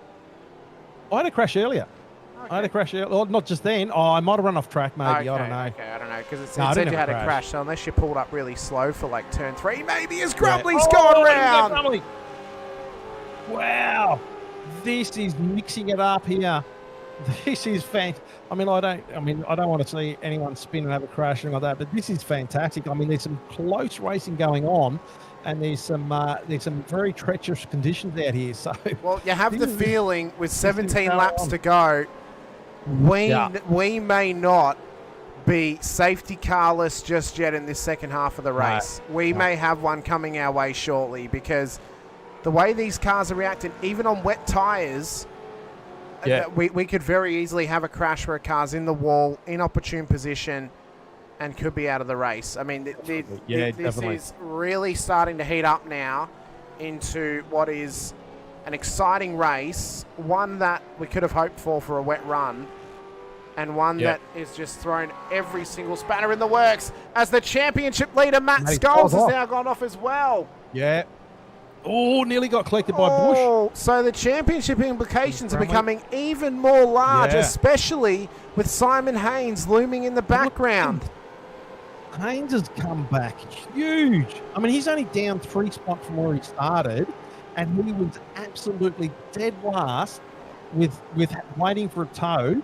That car absolutely destroyed, and he's back nearly to the position where he started. So kudos to him. About currently the championship implications. So Tim Mulford, who is going to lead this race after the 2 cars in front of him need to make their final pit stop, could be on for his 2nd win of the season. Remember, the key word was 2 wins this season to win the championship. And if Scholes and Haynes finish outside the top 10, that is going to drag Tim Mulford back into it as Damon Fisher. And I don't understand, Brett, how a shark could struggle in water. I don't understand that. 2 and 2 do not go together. Oh, look at this. Oh, my God. Haynes on Clifton. And I mean, look at the comeback from Clifton as well. He was around on the start line in the lap 1 incident, went a lap down, had to tow back, and thanks to the safety car, he's back into this race. It is an incredible storyline for the end of our season. It is a fantastic way tonight to set us up for the Saxon Ring next week, which is an unknown circuit to the majority of the drivers. Now, it's been in iRacing for a little over a year, but we're yet to run it in the vets. It is going to be one hell of a championship finale next Saturday night, 8:30 p.m. Australian Eastern Daylight Savings Time. You guys don't want to miss it, because the way that this championship is now shaping up, it's shaping up almost like could be anyone. Have you ever seen anyone make bread, Brett, and you watch them ball up the dough before they let it rise? Yeah. It is like the perfect little ball of dough that they've just sat in front of them, and you're waiting for it to produce this beautiful loaf of bread. And that's what this race has given us now. This is the yeast mixing with the gluten to rise the bread and give us a beautiful loaf to sink our teeth into next week. I like a good fresh loaf of bread too. Nothing fresh better. Loaf, great time. Not a fan of sourdough personally, but fresh bread is better than anything. Paul Burns. We just seen a couple of seconds ago. Yeah, Jim Cameronis moved up as well. So I wonder now. So if Tim can get this win tonight, obviously, and say Scholes finishes further back in the top 10, maybe P8. How much pressure is that now going to put on Scholes for next week at the Saxon Ring? Because obviously this could be a great effort for Tim Mulford tonight. A great effort. Yeah. Little over 100 I think it's about a little over 100 points away. The championship lead. This could reignite the opportunity to fight for the championship at the Saxon Ring next week. Can't wait to see the points when they get released after this race. Oh, jeez, that was a lot of... Did Paul Burns lose it then? Yeah, he did. And he must have just gathered it up there. And Tim Mulford's just got through cleanly. That could have been the end of the night for Tim if he didn't get out of that one. Indeed. And, Leo said it well in the chat there. Anyone who can see right now... he's at a huge advantage over anyone in a battle pack. So Tim's got a huge advantage. Yeah. Dave's got an advantage. Matt's got an advantage because they're not in the spray. So because they're not in the spray, they're able to drive confidently and smartly around this. Now, Scott Weston, I'm not going to say that he's going to hold up. Oh, that's really wide, actually. That's really, really wide. So I was about to say, is he going to let Tim Mulford pass easily? Well, that's kind of an answer for us. But think about this scenario, though. Brett Taylor, corrected order is P2 when he pits. Yeah, right. Like this could be... How huge is that? That's massive. Massive for Brett if this could play out tonight. And I think Brett is... Could be the better of the Bretts. He's been one of the longest tenured super drivers in vets. Also one of the longest tenured drivers to never get a podium and not ever have a top 5 either in Split 2. He could be on for an all-time performance tonight. Take nothing away from what Tim Mulford has done. If Brett can pull off a podium here, this is one of the best drivers we've possibly ever seen because he's been getting involved in battles. He's been having to drive around slower cars. He's kind of tackled the pressure of the tyre change scenario to his head, and he's taken it to, strong in arm, ready to run it forward. It looks neat and tidy. He is driving a great race tonight. So is Tim Mulford. So is Dave Arney. Matt Stores is doing well too. Yeah, Brett Horsell as well. So he's up 14 spots at the moment.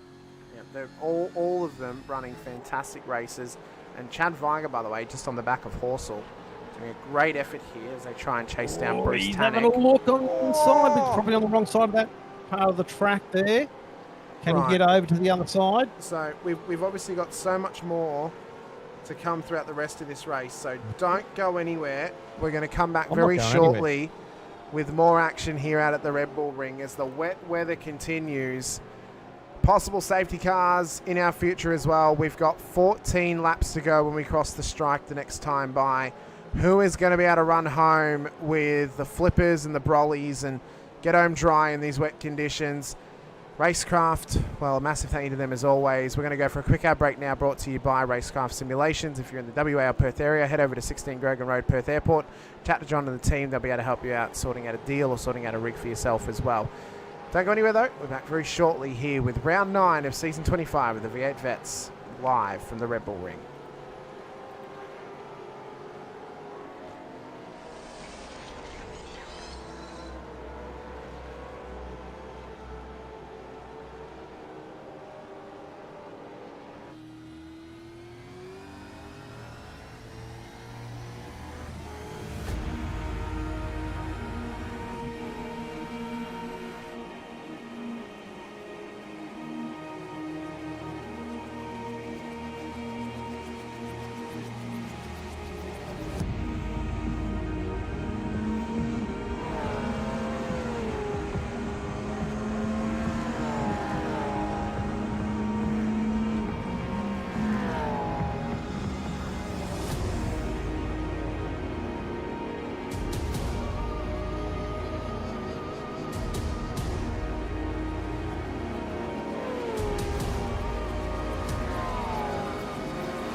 Welcome back into the Racecraft Simulations V8 Veterans Split 2 action of Season 25, Round 9 here at the Red Bull Ring. Dave Arney, the race leader, has finally come into pit lane. Matt Stoyles has pitted as well. So has Brett Taylor. So Tim Mulford is now our race leader proper. Scott McKenzie still needs to pit in this race. Dave Arney's coming out of pit lane now. Where's Brett Taylor? There he is there. So Brett Taylor is on the podium and in P3 corrected order once Scott McKenzie pits. And have a look at the... Sorry, go. No, I was going to say, it was a 4.8 second stop for Taylor, by the way. So no tyres, just the splash of fuel. Yeah, I mean, what... You wouldn't need to. I mean, the tyres are warm. If you come out on wets, cold wets, it's just going to be shocking for the first lap or so. And maybe 2 laps. So Mulford.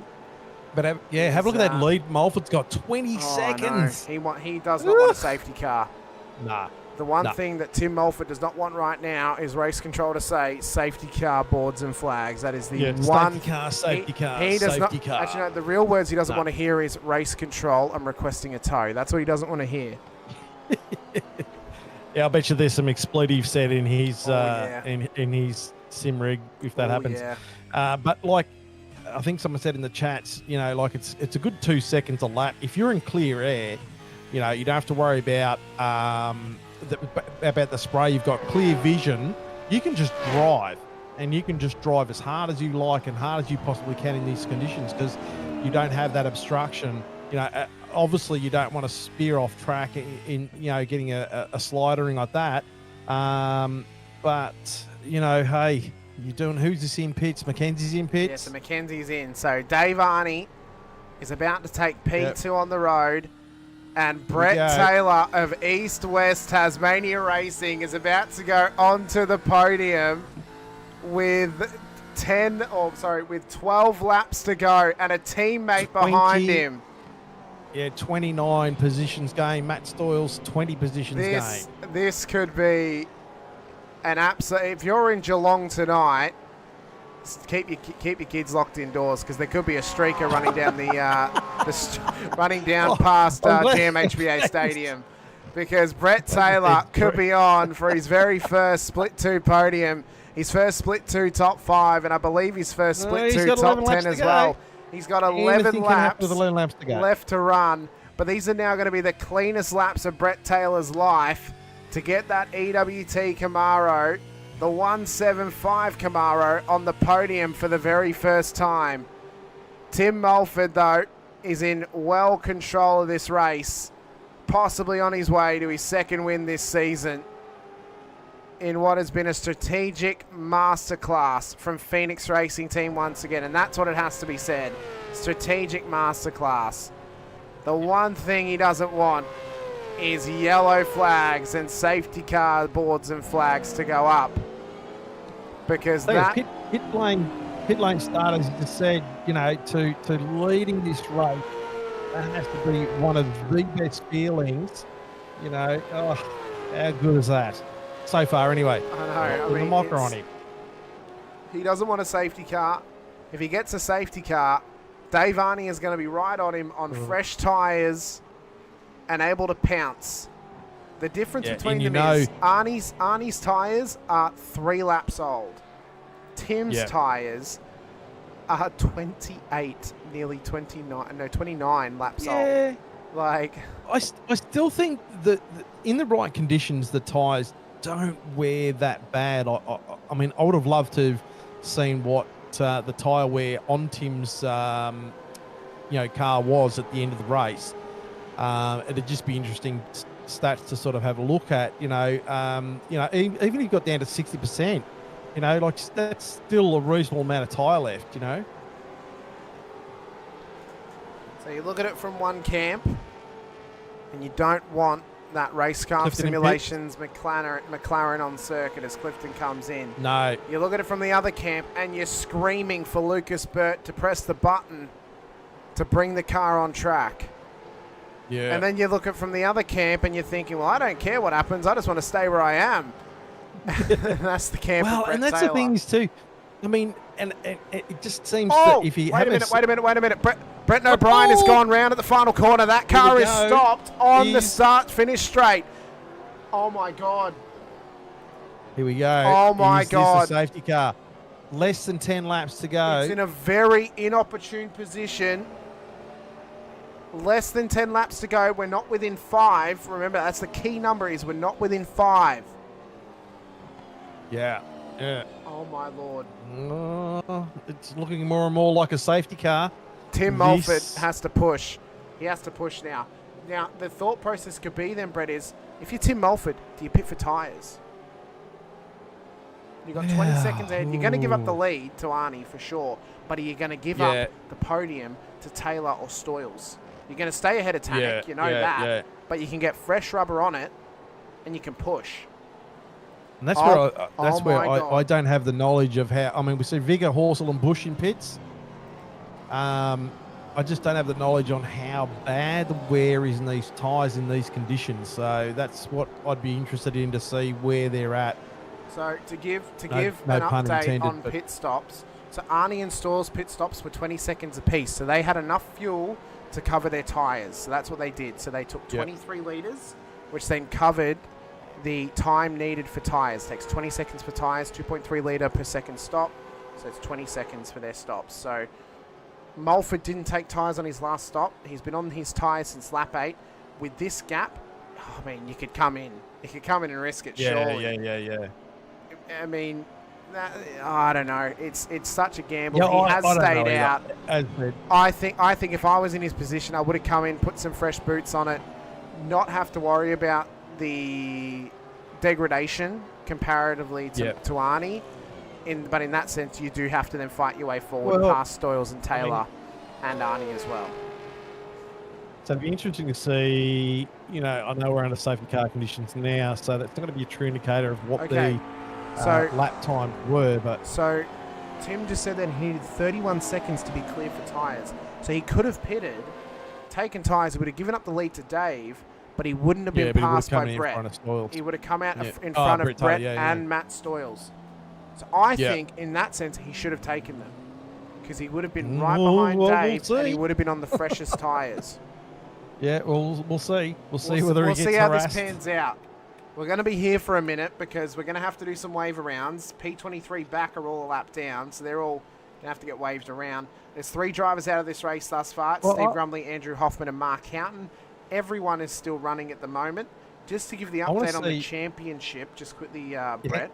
Hang on, before you say that, Oh, okay, yep. Before you say that, yeah. I just want to see in the comments, if you're Tim Mulford, would you pit for tyres or would you stay on the warm tyre that's a bit worn, knowing that there's, we're closing down on the laps? Put it in the chat. Let's see where it is at. Okay, go for it, Hamish. Well, they have made some good points there. So Simon's just said stay out, track position and spray, the difference. Roy Clark saying warm tyres are 10 times better than cold tyres as well. And Terry Taylor saying very hard track to pass at. That is a very good point. So I think either way, Tim it was a real Sophie's choice on what he was going to pick. You take fresh cold tyres or you stay on old warm tyres. It's a real tough balancing act. If it was me, I think I would have preferred to stay on the warm wets, warm wets. Yeah.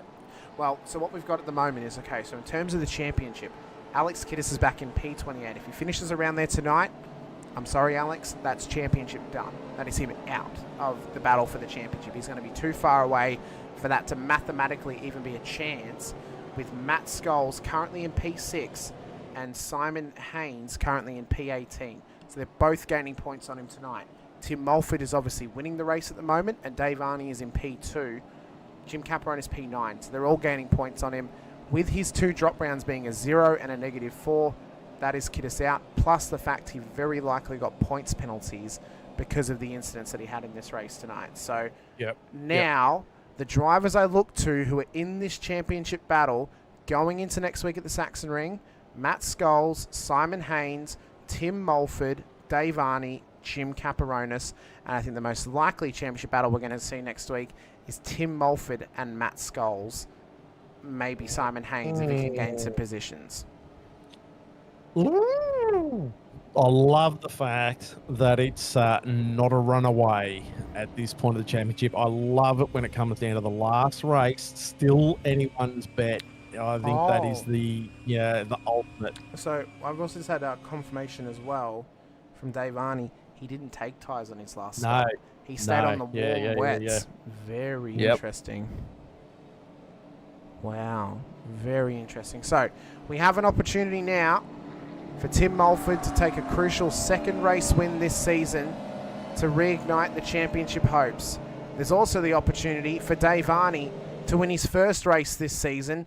If you look back to this time in season 24, he got a second place and he had a third place previous to the second to last race of the season. So he's now gone a step above if he can get to the race lead, if he wins the race tonight. Brett Taylor, imagine if he won, Brett. Imagine the world where Tim Mulford and Dave Arney end up off track and Brett Taylor sneaks through and takes the race win. Can you imagine the scenes? Oh, don't step aside, you are going to get a lot of hate in the comments. Step aside Bailey Smith. Step aside Patrick Cripps. Step aside Jeremy Cameron. There's a new king of Geelong, and it will be the Tasmanian Brett Taylor, who now lives on the mainland. That would be a Bradbury moment if ever we've seen it, and it would be changed to a Taylor moment if that were to happen as well. Well, I mean, look, I mean, considering the conditions, like wet track, it is seriously wet. It's off and on rain on different parts of the track. We've got a safety car. We're coming down to 6, 7 laps to go. Yep. So the pressure's going to be on. So anything can happen. Anything can happen here. So we'll wait and see what happens. But wow, Hamish, I think if Tim Mulford and Dave Arney fall off this track, you are going to get so much hate mail. It is. I wouldn't be opening letters for a month. So we're lap 40 of 47. Mulford is the leader. We've had 6 lead changes throughout this race here this evening. As the analysis, 47 laps to the end. Current weather, of course, 64 degrees Fahrenheit, 18 degrees centigrade. We've got northeast winds now, so it's gone from northwesterly to northeasterly, 14 kilometres per hour. Cloudy conditions, 76% humidity at the moment. So it is warming up just a little bit in terms of the humidity. The sun is out, but the rain still pours. This has probably been the longest sun shower I've ever seen. Oh, unbelievable. I mean, the track conditions here tonight have just been phenomenal. Like, it's just, I don't mean phenomenally good, but just phenomenally all over the shop, So I have also just seen who Brett Taylor may have to defend against for P3, Brett. Stoyles. No. Bruce Tannick. If Bruce Tannick gets past Matt Stoyles, Brett Taylor is going to have the fight of his life. Possibly hardest fight he has ever had on track. In fact, this is going to be. If Brett's going to get P3 tonight, he is going to have to earn this. He's going to have to earn this. He's going to work for it. And no matter how good Tim has been on his strategy tonight, no matter how good Dave has been, if Brett pulls this off, I'm claiming it now. He's getting driver of the day. Right. Because this will be one of the greatest drives Brett Taylor has ever put on in Vets. It has been a long time coming. If Brett can defend this position, if Bruce Tannick gets past Matt and Brett can defend this position and finish on the podium, I'm putting a veto on it and I'm using our wild card and we're giving it to Brett Taylor. If he can't, then I'm happy to put it to a vote. He can still go on there, obviously, if he goes to P4. If he gets P3, I'm pulling the veto card that we use our wild card and give it to Brett. Yeah, no, I agree. I mean, look, there's been some great racing up and down this field, all over the shop. There's been some winners and losers. The track conditions have been absolutely horrendous. Vision-wise, not being able to see out the front of the car. Tim Mulford at the moment has got the advantage because he's not going to have anyone in front of him. He's going to have clear track in front of him, no lap cars. If he gets a good jump, I think it's obviously his to lose. Now, he could obviously stuff it up somewhere along the line. Dave Arney could pressure him. Brett Taylor might be out pressure him. We've got, as you said, we've got Matt Stoyles behind, so we know he's quick. Bruce Tannick, he's going to want a chunk of the pie. He's got nothing to lose. So, what's going to happen? What is going to happen? We're to find out now. Exciting stuff. Of course, we've had longer safety car periods tonight because, unfortunately, Travis Azapoli has been kind of the solo race controller. Lucas Bert's been his offsider, of course, as the safety car driver. But, if someone's out there who can put their hand up to be race control for the final round to help out Travis, you would be doing the vets a massive service if you can get into the race control booth and help Travis out. He is doing this on his own. He's done it on his own the last 2 weeks. So if someone is in that position, it might be 3 weeks. So if someone is in that position to go and help him, then especially how we have that massive melee at the start. So that all has to be reviewed, and that sort of ties up, there. And then these calls are coming after and after and after and after. So, if we can get some help into the race control, it just means this last race we might be able to get the penalties handed out a little bit quicker, and that's no dig at the safety race control at all. It's just that we might be able to, being the last race, we don't want that to, calls coming out too late that might have an implication on the championship, but we'll see what happens. I mean, it is what it is, but let's give everyone a fair shot. I think we've had a hand put up there by Stephen Banks, so I'll send Stephen a message Tell him to get in contact sweet. with JVR. So that would be a massive help if someone can do that. That'd be great because. And the same thing is too, like if you're underage and you really like underage, I mean like under 40, and you can't join the vets, but you do want to get involved. Come race control. Come race control. Ty Delaney did it for ages. Like that kid's like 16. He did RC with us for a long time. Yeah. So, get out there. If I was in the position to do it this week, I would. Obviously, I have even if you're not in a position that you can race anyway, as far as you might not be able to race or whatever. Are we going racing here? We are. Yes, we're green flag, so we're back underway. So here we go. Tim Sweet Mulford as. trying to get the power down. Big wiggle down the straight. Massive wiggle from Tim Mulford. He's trying to sort of warm up those types. But look at that spray. It's still a big thing, that spray. Dave Arney's not that far behind. Bruce Tannick has got past. Tannick's run wide. Gone wide. Tannick has run it wide there. So he's going to probably get a slow down there. So I wonder whether he can clear that before Matt Stalls comes up. Further back, that's Rick Viger. Back. Yeah, Rick Viger's gone off the track as well. So how's this going to play out for them? Alex Kiddis is trying to drive through as well. Oh, Kiddis has got loose. Kiddis has got loose and into the wall. Oh, that's big damage for Kiddis. That front my God. left hand is all mudded up. Scott McKenzie's got past goals.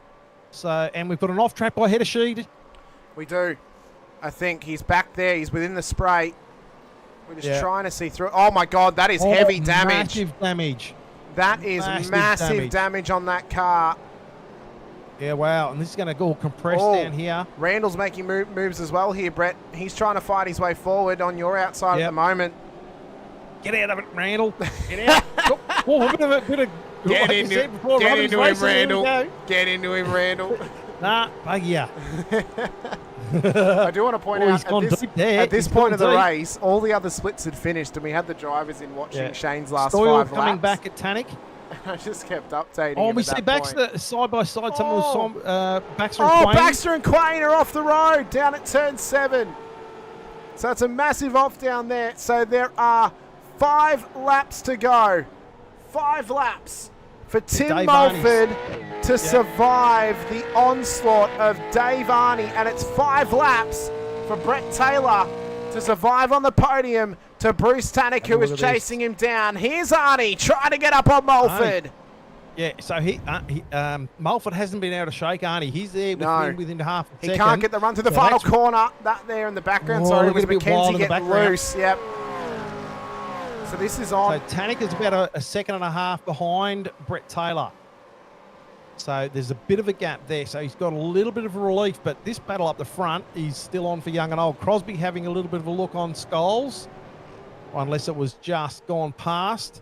And there's a few passes going. Pete Baxter off track. He's at an off track further back. But this battle for the race lead is on. It is on between them. It's on for young and old. We can't look away over these next 5 laps because Dave Arney closed up. He is closing right up. Right on the ginger of Mulford now. Look at the spray coming off that Phoenix Racing Team car. It's the battle of the Phoenix versus the Pelican, the battle of fire and ice as they fight for race victory in the wet conditions. We're starting to get up on the age for this reference now, Brett, in vets. But if it was to do with Pokemon types, well, Arnie would have the advantage right now in the wet conditions. He would. But maybe Mulford's burning the water off the track. Yeah. So Mulford, look at that spray. So that spray Mulford he's sliding through 4 and 10. So he's struggling in the real sort of medium speed slow up points. So you can just see there, it just darts outwards. It doesn't like follow the line perfect. There's a lot of standing water on that last Matt turn. Matt Stoyles is off in the same place that Todd Duggan went off earlier on. So there's now no backup for Brett Taylor. So if Bruce Tannick catches him, Brett Taylor is going to have to defend for his life over these next 4 laps. Well, Tannick's now 2 seconds off the back of Taylor, but Taylor has closed up on the back of Arney. So Taylor's nearly a half a second behind Arney. Arney's 0.7 now. So he's dropped back a little bit from the back of Mulford. So this is tightening up the front here. Could Taylor be in this? Could he sneak his way up one higher and go P2? It would help Mulford if he starts battling. It would really help Mulford if that happens. Just watching Tanik too, so he's nearly out to 3 seconds, at 2.6, 2.7 seconds. So he's actually slowly dropping off the back of Taylor. So that's probably going to just ease that pressure off Taylor just a touch. As Dave Arney puts the pressure on Mulford, having a bit of a look, wrong side of the track, but can he do anything with it? He's stuck on the outside, maybe trying to go for an over-under through turn 6. Now the difficult braking zone at turn 7. You've got to brake and then get the car turned in. Trail braking can be key, but it's hard in the wet conditions. As they run it up through turn 8 now, Arnie is all over the back of Mulford. And if the Struggle Street corner... Yep, if the Struggle Street corner of turn 10, if it hinders Mulford this lap, Arnie is going to be right there to tuck up the inside and go for the move at turn 1. He's right on him. He's got to perfect it. He's got to get it perfect. It's a big wiggle from Mulford. Yeah, Taylor dropping back as well. He's down to 1.8, nearly 2 seconds, and Tanik down to about 2 seconds as well. So that gap is opening up again, and Tanik is slightly closing. Oh, here comes Arnie. Dave Arnie. Oh, he's trying to sneak in. He can't quite get there, though. What a fantastic close to this race. Race 9, and we have got a battle on of our hands. Arnie down to 0.3. Arnie is right there, and look at the spray. Oh. He can't see a thing. Yeah. He's got to try and go for a gambit because he can't see anything when it comes to trying to make an overtake. That's the difficulty in front of him. He's only got one car in front of him, so he can at least pull to the side, and he doesn't get blinded by the spray from other cars. So he's still got a sort of partial clear vision. Have a look at him coming in here. He's dropped off to about 0.5, 0.6, but coming out here, he closes up a lot. Can he get the drive out? He closes up right on him, so he's... I think that turn 4 is definitely hindering Mulford, and the mid-sector is really favouring Arnie here, but the early sector is favouring Mulford. But the struggle for Arnie is the mid-sector is the hardest sector to make an overtake in. You cannot get it done. It is so tough. Scott McKenzie's closed up on the back of Tanik as well. He's 0.7 off the back of Tanik. So that's closed up there. But Brett Taylor's obviously dropped right off the back of these two now. 2.2 seconds off the back of Arnie. So it's really up the front here with Mulford and Arnie. Can Arnie put enough pressure on Mulford to take a bit of the sting out of this fireman? Well, he's right on the back of the Phoenix Racing Team car. Mulford covers the inside. Could that be a mistake because the over-under could be on if it happens for him? Running around turn 1 we go. Mulford holds first place, but Arnie's going to get a good run here off of 1. There's 2 laps left to go. 2 laps for Tim Mulford to survive the onslaught of the Majors Garage entry of Pacific Esports Racing. Arnie just trying to look on the inside. I don't think he's in a position to do anything there. This is if he gets a good exit out of here, he might be able to close on the next turn. Can he close that gap? He's out to 0.6, 0.5, closing slowly. Clark and Lovegrove battling on there as well. Down to 0.4. He is closing. Can he do anything on the inside? So Arnie can close onto him, but he's got to try and maximise exit here because this is one of the corners that Mulford is struggling. So I think instead of going for the dive on entry, he's got to try and slow it up, then try and get mid-corner speed. That's where Arnie can get him because he'll get him on exit. He'll get alongside at 5, and then through 6 he can try and make a move. But this is where he's strong. He's able to tuck right up behind the Mustang's rear tail lights and just hang there behind the hydrographics entry of Mulford. Next opportunity now is turn 1. 0.2, he's closed that gap. So if Mulford makes a mistake now at turn 10, it's on for Dave Arney at turn 1. So this is where the maximum pressure can come from. This is where it is time to nut up and show up. And this is where Dave Arney can get a run off the final corner. Can he hold it? It's white flag lap. It's final lap stuff. He's got an inside run at turn 1.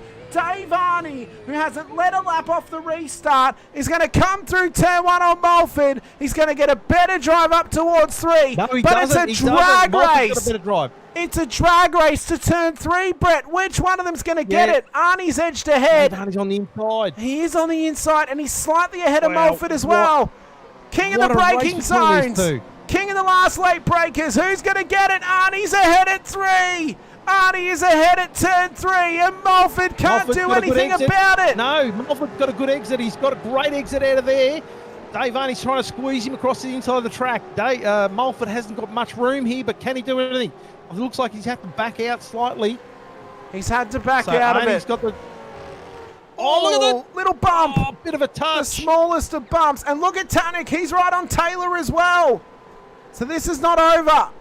Arnie has now started to pull away from Mulford. I think Mulford's backed out of it now. I think he's given in. But Brett Taylor is under all sorts of pressure here from Bruce Tanik for P3 on the road. What an all-time drive at the front of this field. Wow. The wet race has turned it on to its absolute maximum once again. It was a top-level move from Dave Arnie that was set up all the way back at turn 10 and completed at turn 3. And for the first time since his return to the Vets and his return to Split 2, as he comes around the final corner, the Pelicans are back on top as Dave Arnie is the master of the rain at the Red Bull Ring to Tim Mulford in P2. And Brett Taylor gets his very first Split 2 podium. What a race. What a closing few laps there. That was absolutely edge of the seat stuff. That was fantastic to watch. I am absolutely speechless. That was really, really good. Top level performances all round. That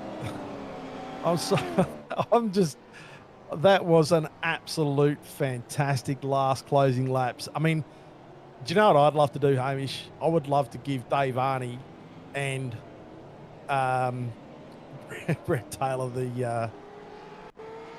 the driver of the day, purely for that last couple of laps for Arnie, but I don't know whether we can do that. Yeah, that's your call. You want to go a double up again, Brett?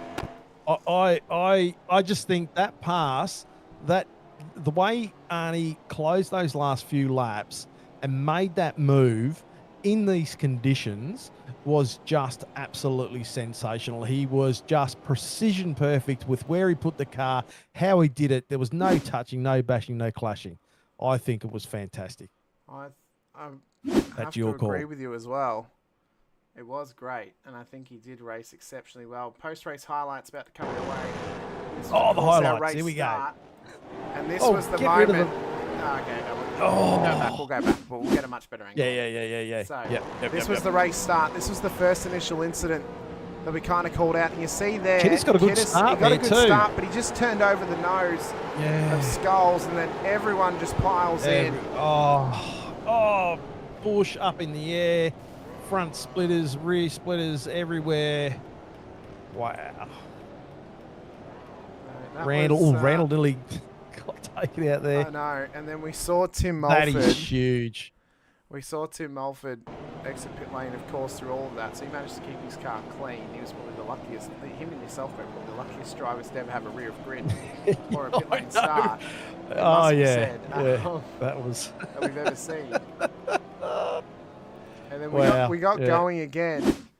And we had some incidents up at turn 3. I think these though were just drivers getting pulled up in the traffic, and a bit of Constantina possibly as well. Oh, what the hell? That was like he just parked the car. Yeah, what was that? Wow, that caused a lot of issues there. It's just like, he found the handbrake, Brett. It's just like, I parked it. Yeah. That was a bit weird. Very, very odd. It must be said. We had a couple of minor off tracks, of course, as well. This one here with Matt Monday as well, down at the second to last corner. Yeah, running wide there. And then this was what brought out our second safety car. This was Todd Duggan. So Todd Duggan onto the ripple there. Wide. Yeah, he did. Ran wide. Really the wide, AstroTurf and bang. Oh, my God. Oh, that's a huge hit. That is a heavy incident for Todd Duggan. Excuse me, I've got to scroll very far to get past these pit stops. That's right. I just want to say, too, I don't want to take anything away from Tim Mulford's run either, because that was a huge run as well. But I just think those last few closing laps for Dave Arnie was sensational. Here we go. This was Mark Houghton's incident up at the top of the hill as well. So it's a couple of unfortunate moments. He just ran it a bit wide and just A little bit struggling out wide? there. Well, I mean, That's maybe really what. might have ended up in Germany when that line. Jim Caperonis Yeah. exiting pit lane as well. This was the moment I called out earlier, actually, of Matt Monday exiting ahead of the traffic, I believe. No, maybe not. Maybe I was wrong. That might have been earlier in the race. Don't mind me. That's right. Missing myself completely. Move on. Move on. That's okay. We'll get there. We'll get there. That's fine. Next one. So we had Chad Viger getting involved in an incident. Oh, further have a look back. at this. This is madness. I mean, it was pure madness and chaos all throughout. And it was Oh, just- he's into the oh back my of God. Damon there. Yeah.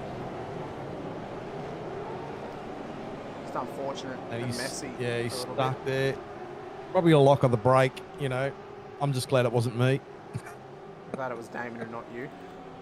Yeah, well, no, I'm glad it wasn't. I'm glad it wasn't me hitting Damon. And this was Matt Monday up there as well. Oh, he tried to slow it up. Brendan O'Brien just had nowhere to go. Yeah. And then Oh, spun and then, round yeah, just off the tied up exit in as that, well. And this was Andrew Hoffman's moment too, that we kind of saw the end of up at turn 3. So he got caught up in behind. Oh, see again, Tony Actually, Chapman this just is a just different lap. parked it. He just Yeah, parked just it there. parked I it on the- I don't yeah. know how that's kind of happened. And then as Kiddis came into pit lane to serve his 1 lap black flag, this was Hoffman's spin at the top of the hill as that happened. So Grumley and O'Brien were getting into it. And then Hoffy's turned over and Grumley's just there. So Yeah. they're getting a bit loosey-goosey together. And then as you continue Oh, the- along... I don't know whether Grumley was trying to pull that up and he was maybe had a locked tyre or something like that. And just I'm not sure, but we then Duggan? continued along. Duggan had to try and take Oh. evasive action. We're going to sit on this one for a minute because what happens is down at turn 4, he just completely misses his brake marker and ends up just colliding into the side of Brendan O'Brien, who unfortunately had nowhere to go. So I wonder whether that was spray related. He couldn't might have see, and then been. he's just gone to the inside and locked it up. And oh, yeah, wow. yeah. And then Shane Randall had a moment, and this was with Heddersheed that we mentioned earlier on. This is what happens. So Heddersheed just got a bit loose, turned over, and side-to-side contact between them. It was a very weird incident that kind of happened there. And then Shane, unfortunately, Blink drove into the Shadow down. Realm. Well, he actually drove down the road that would actually take him onto the back end of the circuit, and that could have really ended his race because he would have had Yeah, a- that could have bounced him back to pit lane. yeah, it would have given him a massive penalty if he had come from that. But then we had Lucky he stopped it. then we had Scott Weston as well. We won't run through all of these, but I said we'd go through a couple of them. This was Weston's up here at turn 3. So Damon came back on the track. And Oh, just Damon turned came him back on round. track there. Unfortunate. That's unfortunate there. So, but we have got our P2 finisher here this evening from Phoenix Racing Team, and what was a fantastic effort from him out on the road this evening. From Hawkesbury, it is Tim Mulford. Tim, congratulations. P2 on the road there here tonight down at the Red Bull Ring in wet changeable conditions. A pit lane start and a bit of an out there strategy has paid off for you in a jackpot as you've come home with P2 in the end. Congratulations on your performance and congratulations on the solid bag of points in the final droppable round of the season. Yeah, cheers, boys. It was awesome. It was a bit of a gamble at the front there, just see what happens. But I knew after that last safety car on the restart, I went into turn 1 and I sort of started to feel the front starting to slide. I'm like, oh, maybe I should have pitted. Hard to know really what the right thing to do is, you know. I mean, but I think, you know, mate, what a fantastic close to the race. They like Dave only gave you curry. You did really well to hold him off as long as you did. But what a sensational! I mean, and P2, you can't be unhappy with that. No, look, the aim with the PLS start was just, you know, hoping to sort of get the top sort of 20, and then once everything happened and I was able to come in and dump a lot of fuel on lap 1, I thought, okay, well, hopefully a top 10 here. And then, yeah, I probably should have switched the strategy around and gone the fuel only for the second stop and then maybe did the tyres on the last stop.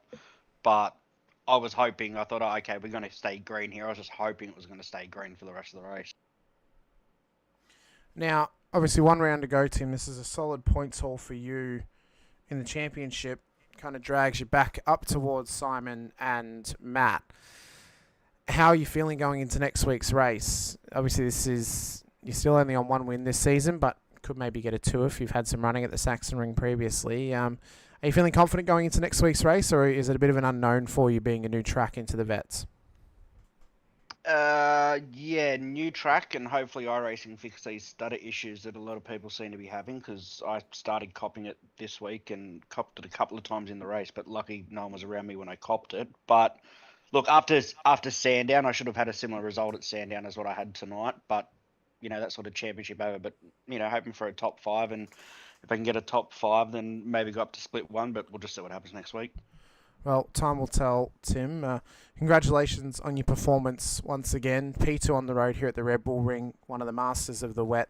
Let us know, anyone who helps get you out on track or anyone else you want to give a shout out to as well. And for myself and Brett, congrats on the success this season, and congrats on the performances throughout the droppable portion of this Vets Championship in Season 25. No, Twizzy, was first up, well done to Dave. That was an awesome battle at the end there. It was so cool. Well done to Brett also for his first podium and top 10. Even though you were against me the whole time of the race, Hamish, I'll -1 for you. And as I joked to it was Travis, even though he killed my 22nd lead with that last safety car, but no, he did an awesome job on the night. And then just the usual sponsors. Got Melbourne Hydrographics Depot, Hybrid Race Simulations, Aramex Heatherton, DHF Tyres, RSW Graphics, Bubbles and Balloons, Phoenix Driver Development, and you guys and everyone else in the admin that put on such a great league. It's probably one of the funnest leagues I've been a part of. So, no, awesome effort from everyone. Well, thank you so much, Tim. If next week is your last week in Split 2 before going up to Split 1, it's been an absolute pleasure to call your races over the last few seasons. And if you do end up going to Split 1 and we don't get to chat to you next week, best of luck in the top split. We look forward to seeing how you go across Season 26, wherever it is you end up, whether it's still here with us in Split 2 or up with the big boys in Split 1. No, cheers, guys. Thanks again. And, let's see what happens next week. No worries, we will do. Thank you so much, Tim. Well done, mate. Cheers, boys. Thank you. See ya. Next up, we have our race winner here this evening, hailing from Brisbane in Queensland, I did Phoenix again, it's because they both start with P, of Pacific Esports Racing. It is one of the Pelicans himself, a water type in his own right. It is Dave Arney, P1 on the road tonight. Dave, congratulations. You've landed the helicopter in waters. You've taken home a race win and what was an incredible performance from yourself. And I am going to agree with Brett. It doesn't happen often. I am going to agree with Brett. What did you agree with me? Yeah. G'day, guys. Fair enough. I am going to agree with Brett. I think we're going to give it to 2 drivers once again tonight. We're going to wild card double up. And we're going to give you one of the drivers of the day this evening, alongside Mr. Taylor, who we'll announce shortly as our other driver of the day. But Dave, congratulations. Thanks, guys. What a race, what a win. We mentioned this time last season when you took that second place, that could there be an opportunity to go the next step further? It only took you 10 rounds, but you did eventually take the next step and you went up onto P1. So congratulations. Thanks, mate. Yeah, it didn't only take me 10 rounds. I've been close a couple of times, but it's been a hard season, I guess. There's a lot of fast drivers, so it's nice to finally get that monkey off my back. That's for sure. Now, obviously, final round next week out at the Saxon Ring. Going to be a dry race, 150 Ks. It's a new track. It's going to be a big test. Is there anything you can possibly take out of tonight's race at the Red Bull Ring and you can apply to next week's outing when we head out to the Saxon Ring for the first time? Look, definitely getting a race win sort of helps with confidence. But yeah, I don't know. It's a tricky little track. So yeah, I don't know how things will sort of go for myself. I've only done a few laps around it, so I think I've got a little bit more practice to do. And we'll probably just see how we go. So I think Matt's got a good lead on the championship, and Tim's putting up a good fight as well. So it'll be hard, but look, we'll give it a good hot go, I guess you can say, and see where we end up. Well, we're waiting for points to be updated before next week, so we know exactly the land of play and where everyone situates. I believe, off a rough estimate, it should be Matt to Simon to Tim, and then I think you would be now P4. So you'd be within the top 5. I think Jim may have jumped into P5 as well, as Alex just dropped a heap of points tonight and is probably out of the top 5 at this point. So I think you guys have got a good battle on your hands. Alex will probably be breathing down your neck next week, but if his slump in form continues, I don't know if he will be able to challenge you guys, because you guys are running with the momentum. And, as you know, Dave, in the car, as Brett knows in the car, and as we know in the broadcast, momentum is a massive thing. And if a driver can carry positive momentum, it is so much stronger than a one-off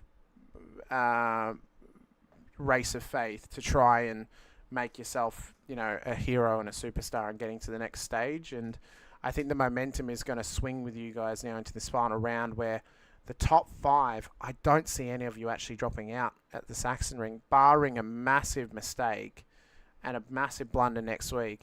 I don't know if I can see the 5 of you dropping, or any of you actually dropping out of that top 5.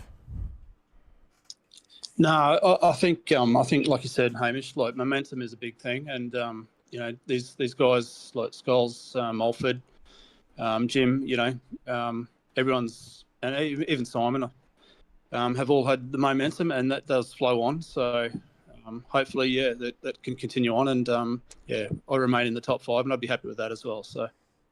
I think you've had a great season, Dave. It's been great, hasn't it, Brett, to call the action of Dave this It's been season. absolutely fantastic. Last season, this season, as it's been coming down, I mean, this race has just set up next week in a sensational manner.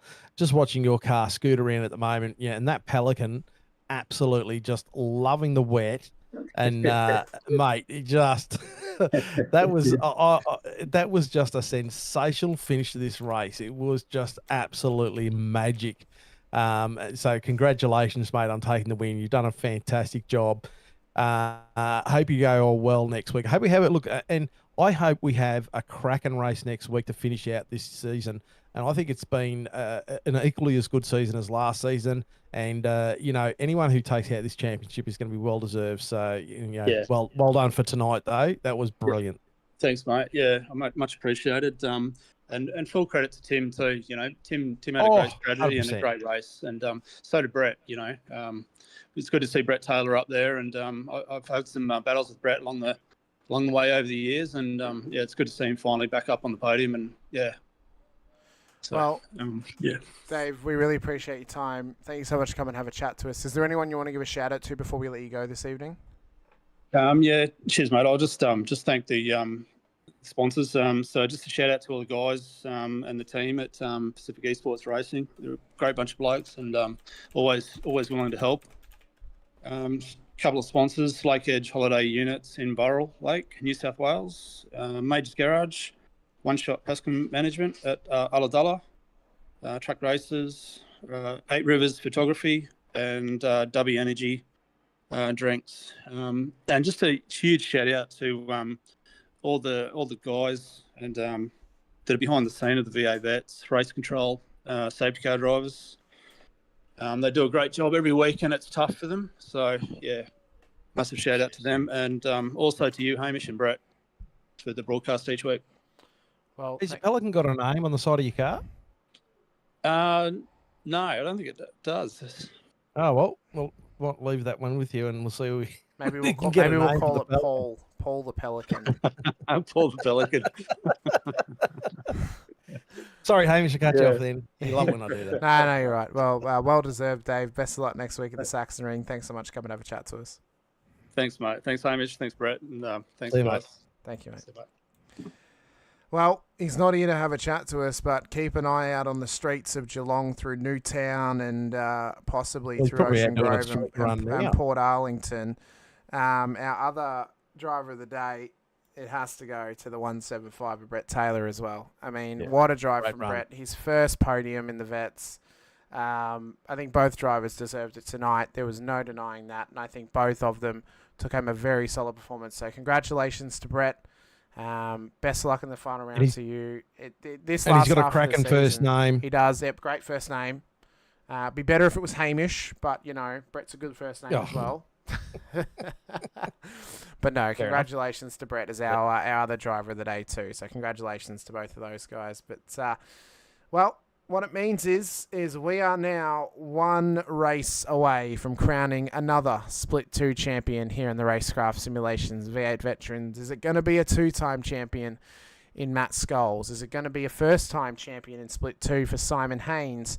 Or possibly a sneaky Tim Mulford? Well, only time will tell when we head out to the Saxon Ring for the first time next week. The roller coaster ride in the hills of Germany call our name. And we look forward to 150 Ks of dry running around this beautiful racing circuit. It's been a phenomenal time this season once again. It's been an absolute pleasure to call this season once again. We look ahead to season 26 too. Now, next week, you can expect a couple of things. A, obviously the final round, crowning the champion, ending out the season. You can also expect a preview for what next season's thumbnail is going to be. Should I give a hint this season again, Brett, of what next season's is going to be? You give a hint? Yeah. Well, it's season 26, and what it's based upon is this year, 26 years old. Mm-hmm. And I'll give you another one, which is slightly easier to decode. Pill.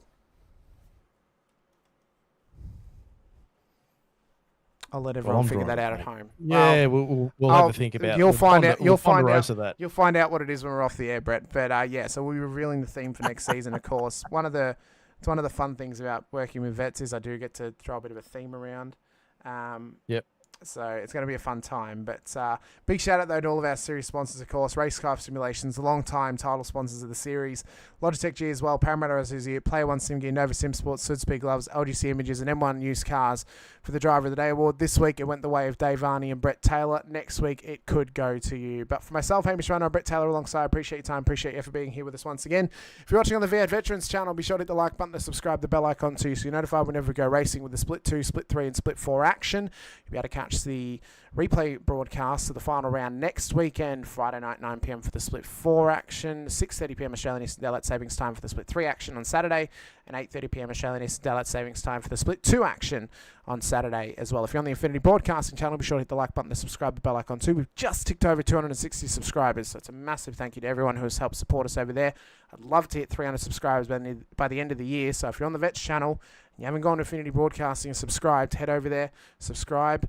Massively appreciated. We've got a massive week coming up. Monday night, 7:50 p.m. Australian Eastern Daylight Savings Time. Myself and Brenton O'Brien in the booth for the final round of the VRS Porsche Cup Series Season 3. Friday night, the final round of the playoffs for the IRWC Rodknock Cup comes your way from Talladega.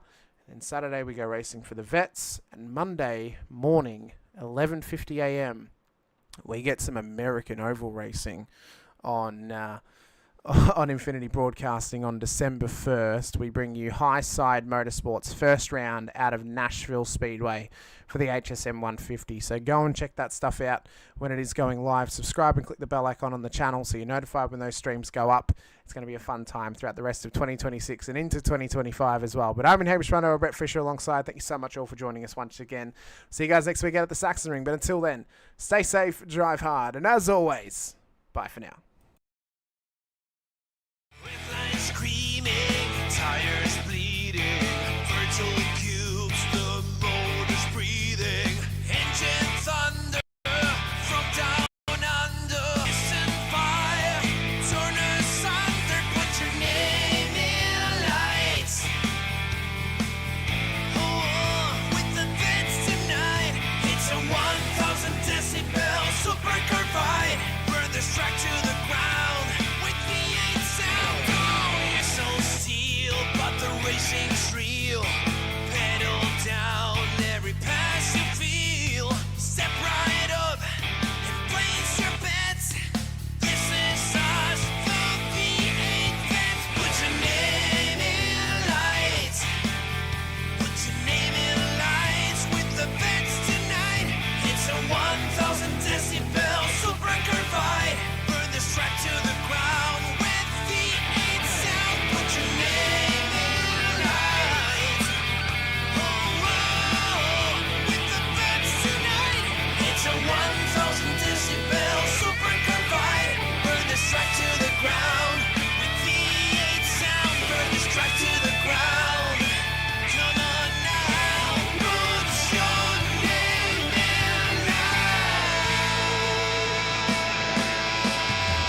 The racing series is a new milestone in Logitech G.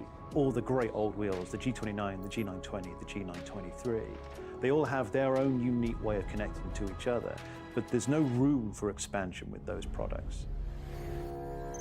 So the question arose was, what if we were to give the opportunity for the racer to switch out from a drifting wheel to a GT rim? With the wheel hubs that we've created, that's got a very specific button set, but you can replace any of the steering wheels. And the real lovely aspect to this was we could give the user, driver and the racer the opportunity to experience different genres of race. That allows drivers to craft high quality, customized setups that resonate with your individual racing style. When we start with the design, we always start sketching. Very often, once we've got sketches, we start discussing with engineering. We had 3 rounds of engineering testing or user testing where we invited in users from sim racing, and every single round of feedback we refine, the product based on what they tell us.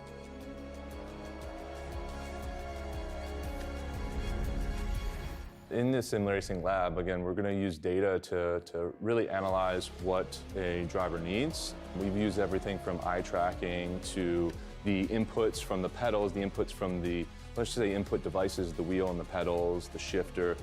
We're taking that and we're compiling it so that we can build different products based on those individuals' needs for all consumers and all drivers. I don't know of anyone else in the industry that's actually doing this kind of research into their products to see how their products are affecting performance of their users. We've built the product to make sure that it's as reliable as possible. So the innovations in engineering that I'd say we're most proud of is the sequential handbrake and shifter toolless changeover. This is now a patented system, so it's really easy for the user to just switch between modes. If you give people the tools to do what they want, they will. They will just go off and have fun.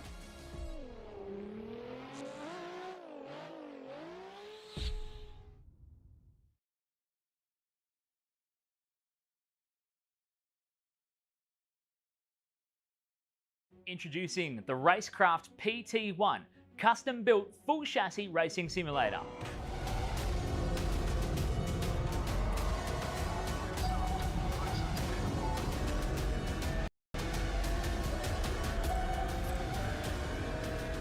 The design project, codenamed The Cage, an 80/40 extrusion chassis sitting on top of a Sigma Integrale DK2 Plus 4-point full motion actuator system.